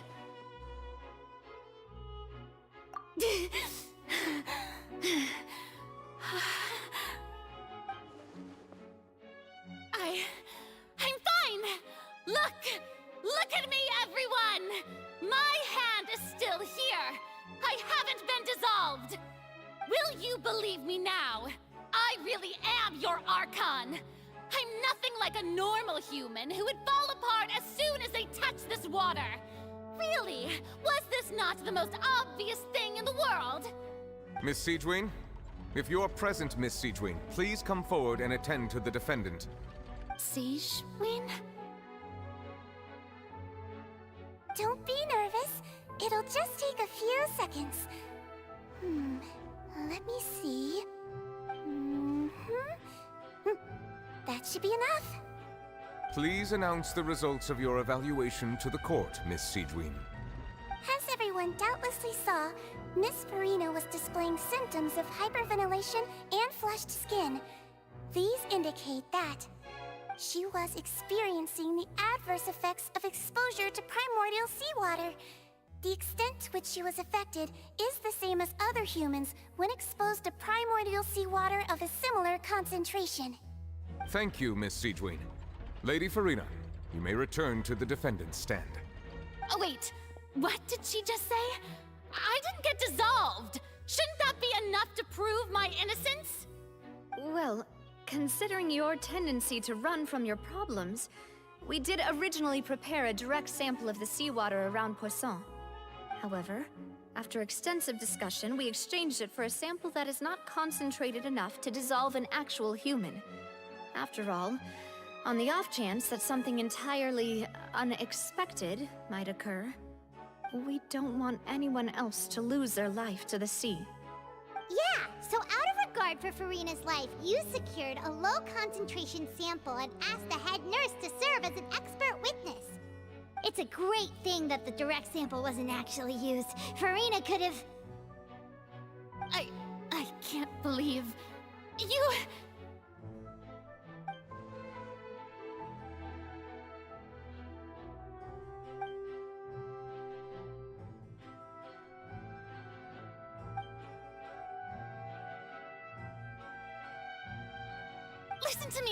Listen to me, everyone.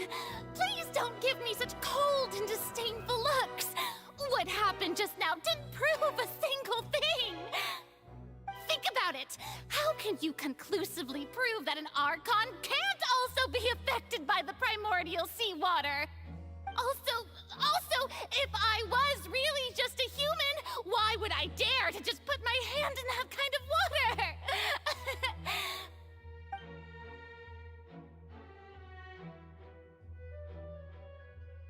Please, anyone, just listen to me.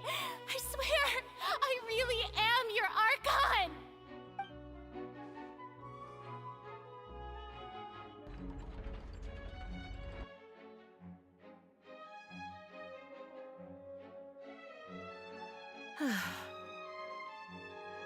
I don't think anything she says at this point will sway anyone. The odds are just too stacked against her now. With all the things that have been said, Paimon doesn't think there's any way left for Farina to win. I believe the time for arguments and presentation of evidence has come to an end.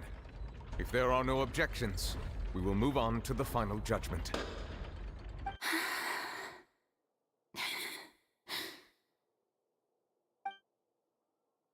I don't think anything she says at this point will sway anyone. She's too stacked against her now.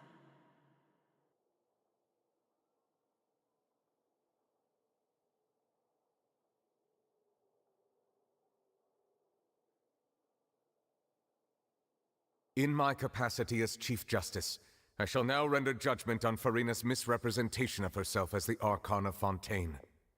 As a human who knowingly deceived her fellow citizens, Farina is... guilty.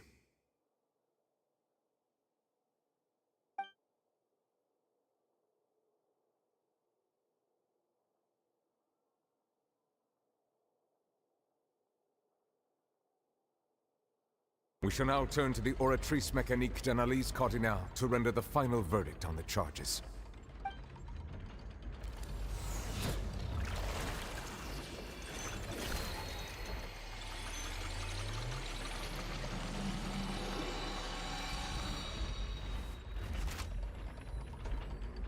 According to the judgment of the Oratrice Mécanique d'Analyse Cardinale, Farina is... Well, what's wrong?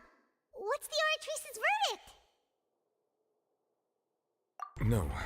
The Oratrice also displays a guilty verdict. Isn't that correct, then? However, the exact wording of the verdict is thus. The Hydro Archon, guilty, to be punished via the death sentence. The death sentence? That's actually one of the available sentences? I've always thought that it was just a myth. The one and only time the death sentence has been handed out at the court, and it's been given to the very person we've worshipped as the god of justice? What an unexpected twist. Farina's been sentenced to death by the Oratrice? We just wanted to use the trial to show her the seriousness of things so she'd tell us the truth. How did things escalate this quickly?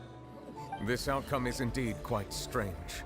According to Fontaine's current definitions of justice, as well as its recommendations for criminal sentences, is this sentence really appropriate for the crimes that have been committed? Yeah! Even Fauché wasn't sentenced to death by the Oratrice. You know, the real evil mastermind behind the serial disappearances case. Indeed. Not only is Furina's sentence overly excessive, the very point of our trial today was also to prove that Furina has never been the Hydro Archon in the first place. But now, the Oratrice seems to have deliberately invoked the title of the Hydro Archon. What does this mean?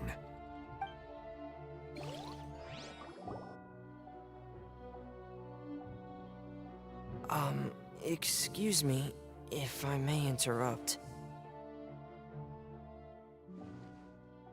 Is the trial still going? Fremine! You finally made it. I assume this means you've completed your mission? Mm-hmm. Any mission Father assigns to me will always be top priority.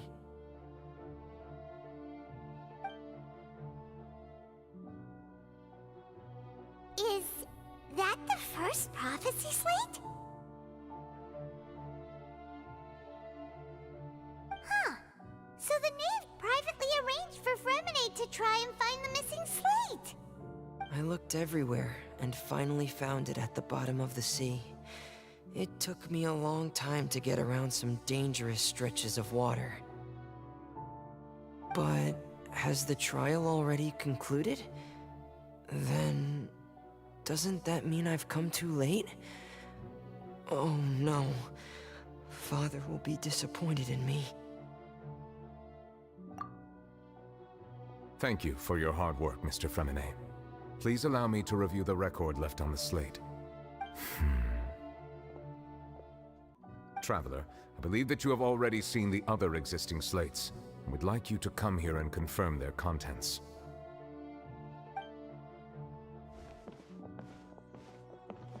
Huh? So what do you see? What is it?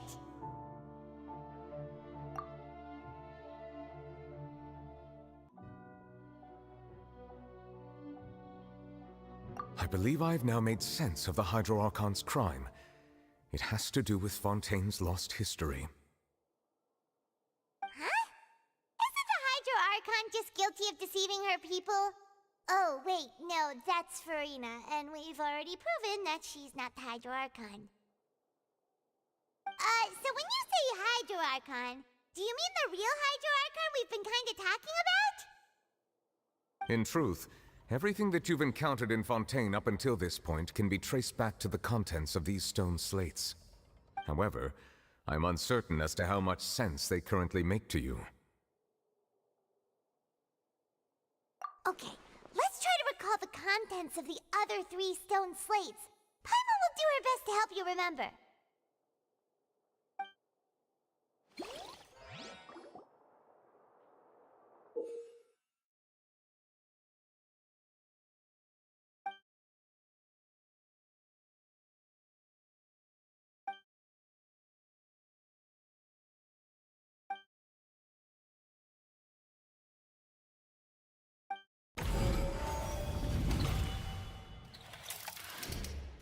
Stone slate describes what you just said.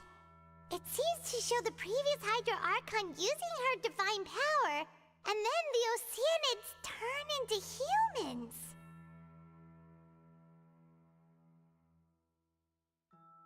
Does that mean that Fontanians are transformed Oceanids? Oh, Paimon wasn't expecting that. But if Oceanids can turn into humans, then perhaps this process can be reversed as well. The second stone slate shows Celestia floating in the sky, and the Hydro Archon and her people worshipping it together. But the heavens still brought judgment down upon them.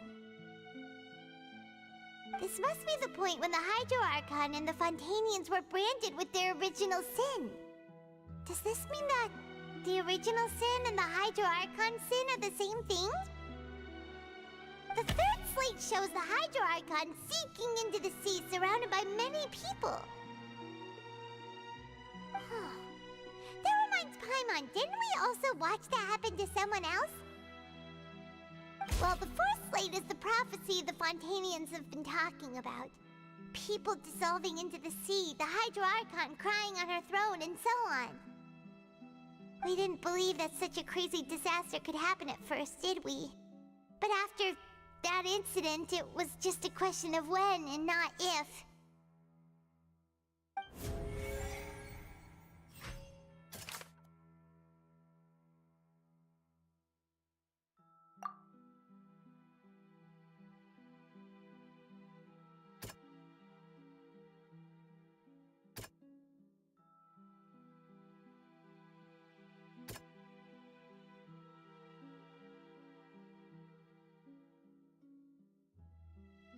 That doesn't sound quite right.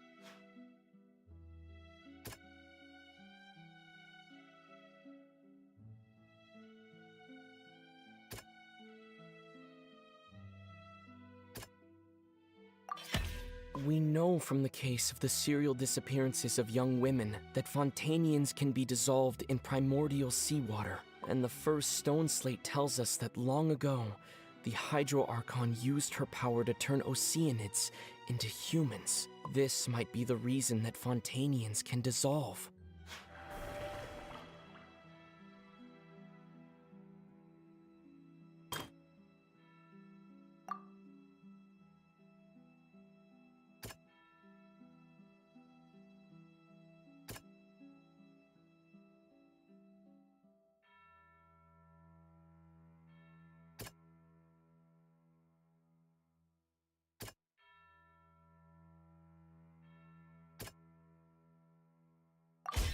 Perhaps what is about to take place has all happened before. The true sin of the Hydro Archon that Nervalette mentioned, and the original sin cast down on the people of Fontaine by Celestia, as recorded on the stone slates.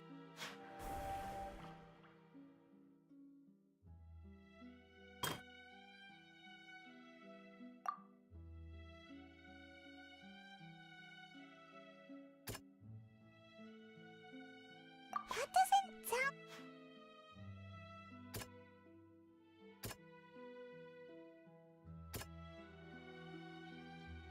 That doesn't...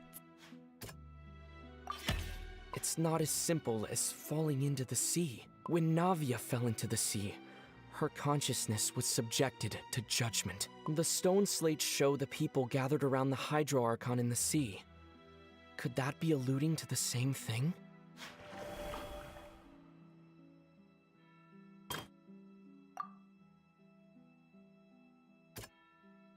That doesn't sound...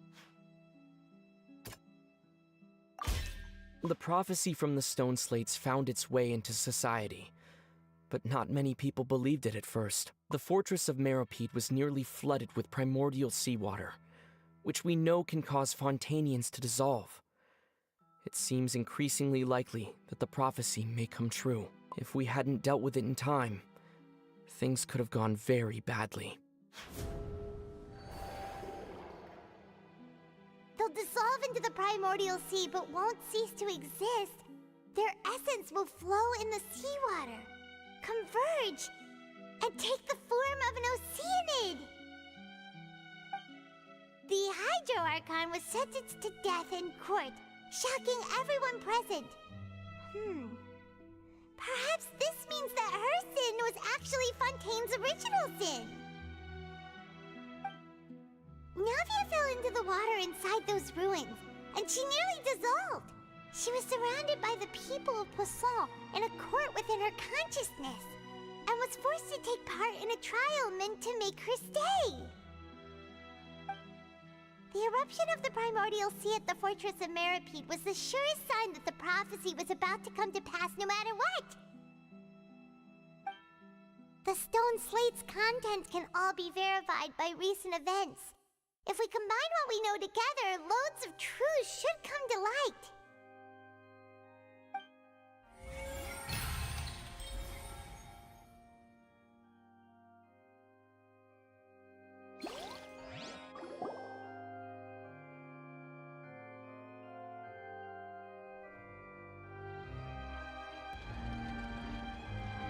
Huh? it now, so that's how you can make sense of it.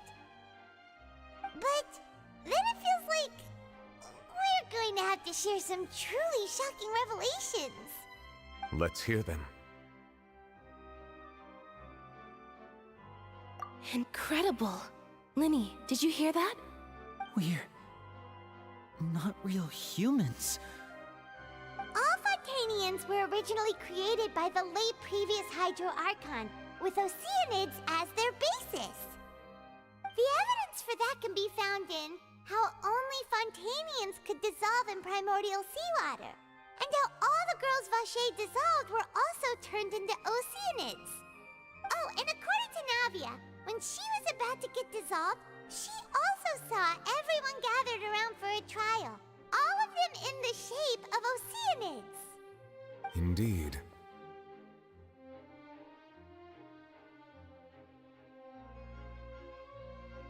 Yeah, and it follows from the content of the first slate that she probably angered Celestia by creating humans without prior permission. That could also explain why the Oratrice judged the Hydro Archon to be guilty. It's to account for that ancient sin. The Hydro Archon's true sin was creating us? And yet, after many hundreds of years, the Hydro Archon's creations have turned around to try to judge the Archon within the Opera Epiclese. The twists of history are often the most unexpected of all. Yeah, isn't the image here just like when Navia fell into the sea? So wouldn't it be trying to show the image of the Hydro Archon also falling into the sea once the prophecy has been fulfilled in the fourth slate? In the end, the people will all be dissolved into the waters, and only the Hydro Archon will remain weeping on her throne. Only then will the sins of the people of Fontaine be washed away. Did Paimon get all that right? You've made some keen deductions. I must say, given how much you still don't know, it is impressive that you've already managed to connect so many pieces of the truth. However, while you were able to decode all the information on the slates, they've also been etched with an additional layer of hidden information using a different power source. When we were at the ruins, I tried to decipher the hidden information recorded in the slates.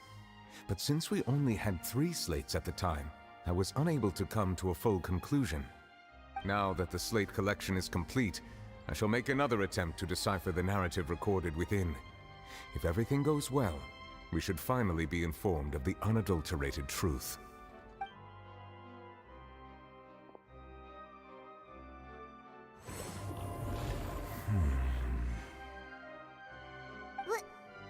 Well? Did you get it? I believe I should share this truth not only with you, but with all the people of Fontaine as well. I will try to briefly summarize it for you.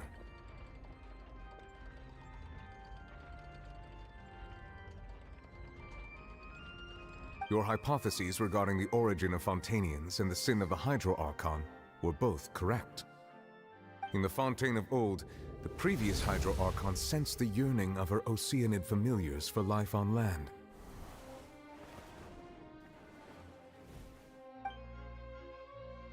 The Oceanids were enamored with the beauty and romanticism of human beings, and wishing to have those experiences for themselves, expressed to the Hydro Archon their desire to become of a similar kind.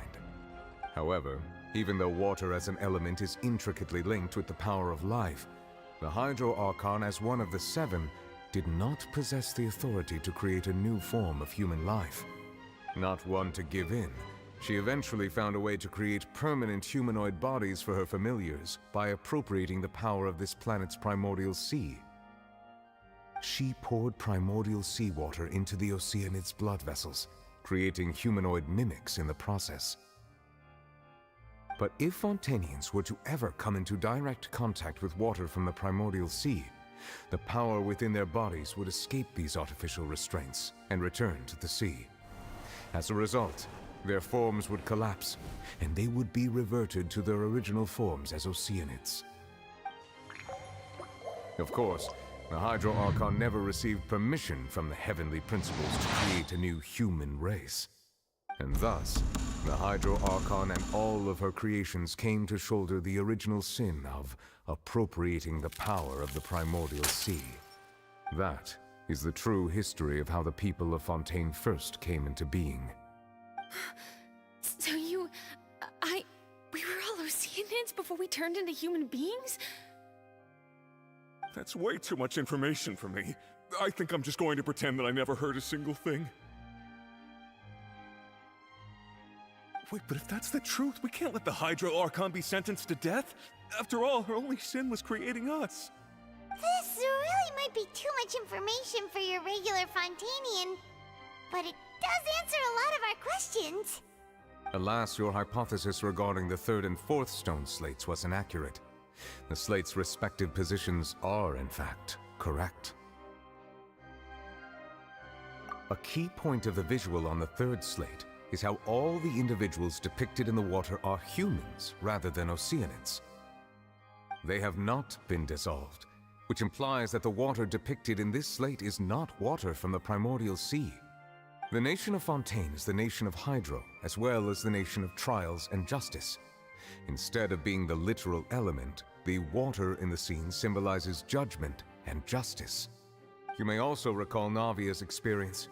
When she fell into the sea, her consciousness was surrounded by that of many others who intended to hold a trial to determine her fate.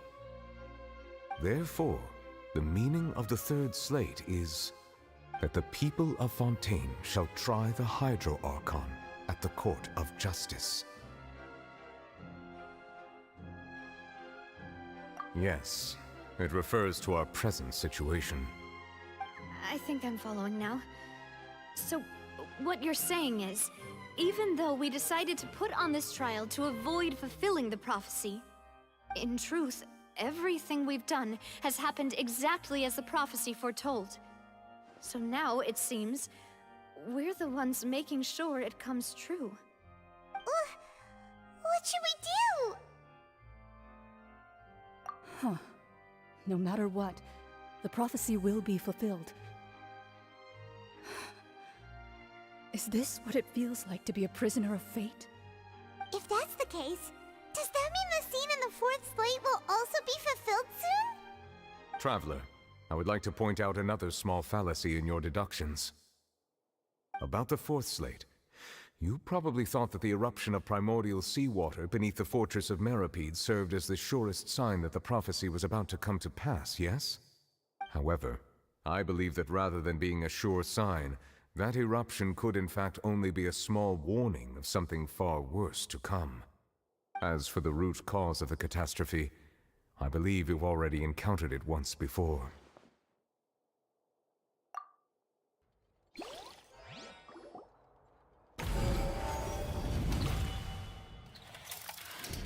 This eruption was just a small warning of the things to come. We must find the root cause of the disaster.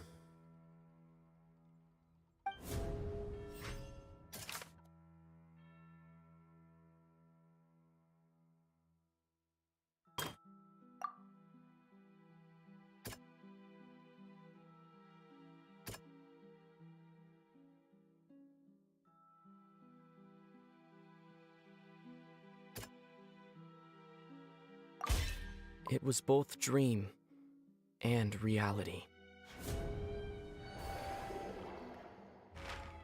If we're talking about a true culprit, that could only be that thing inside the primordial sea, right? The truth, the original sin, the trial, and the root cause of the disaster.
So we've met it at last. I understand very well why it has chosen to make an appearance here. That whale does not belong to 𝂸👸👸. It is a monster that has traversed the stars, weeping all the while. It has been greedily consuming the energy from the planet's primordial sea, using it to grow. That is the main cause for the rising sea levels.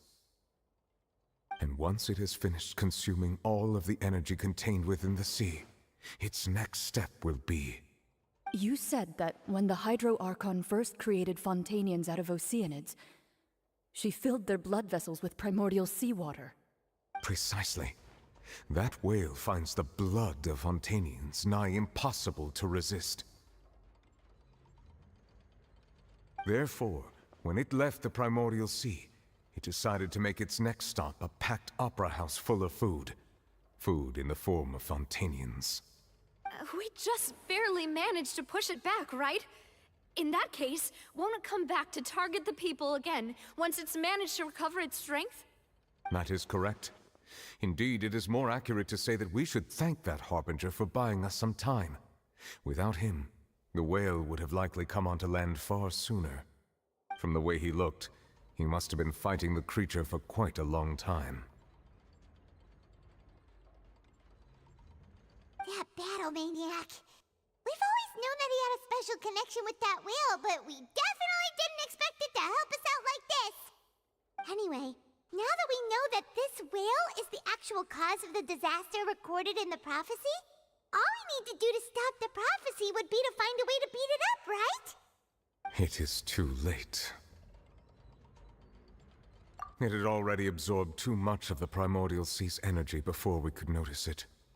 At this point, it has become practically integrated with the sea itself. Even if the entirety of 𝂸👸👸 were to be destroyed, it could still survive and swim off towards some other world. That's not something I will accept. We've already done everything we can, and we even found the true culprit. We've come so far. You can't just tell me that the last hurdle is some impossible foe. That's just not fair. Indeed, that's not how a grand performance should end. I'll fight it to the end, no matter what. So the prophecy will be fulfilled no matter what, huh?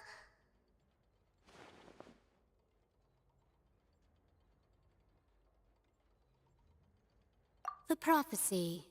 Yes, what has been prophesied will be fulfilled. You may view such things as the history of the future.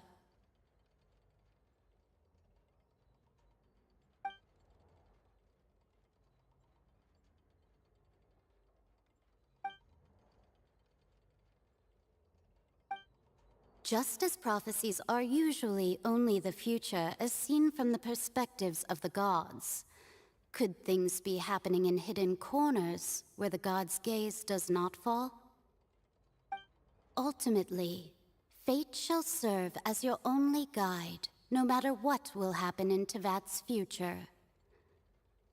All you need to do is to play your part.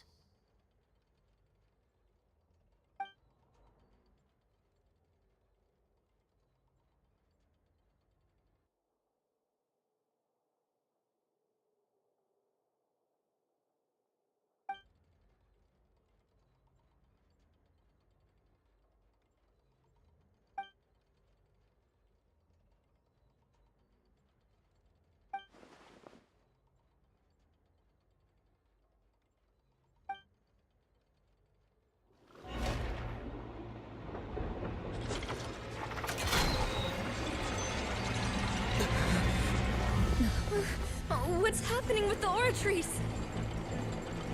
I believe it is preparing to carry out the death sentence.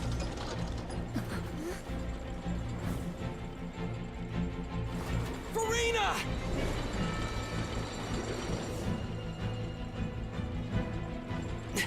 No, I still need answers.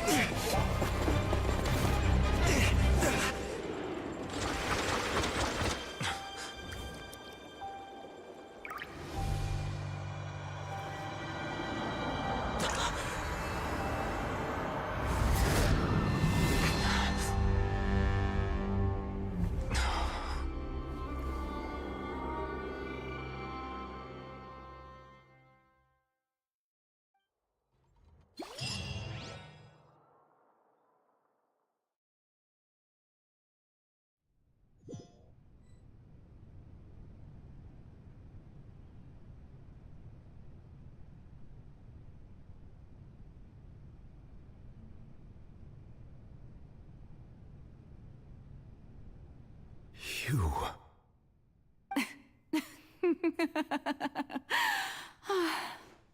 Sorry. That shocked expression on your face is just too amusing. I couldn't help myself. You are not Farina. Who are you? Ah, the sweet sound of bewilderment. Marvelous. A sure sign that my attempt to deceive everyone was a resounding success. But to answer your question, I am 𝂸🂸🂸🂸. You know, the god.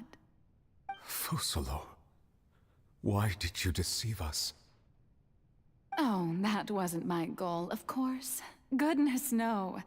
But I had to fool everyone else too, if I was to stand any chance of deceiving the heavenly principles. Deceiving the heavenly principles? It's all because of that pernicious prophecy. Dreadful, wasn't it? Everyone doomed to dissolve. Fontaine condemned to be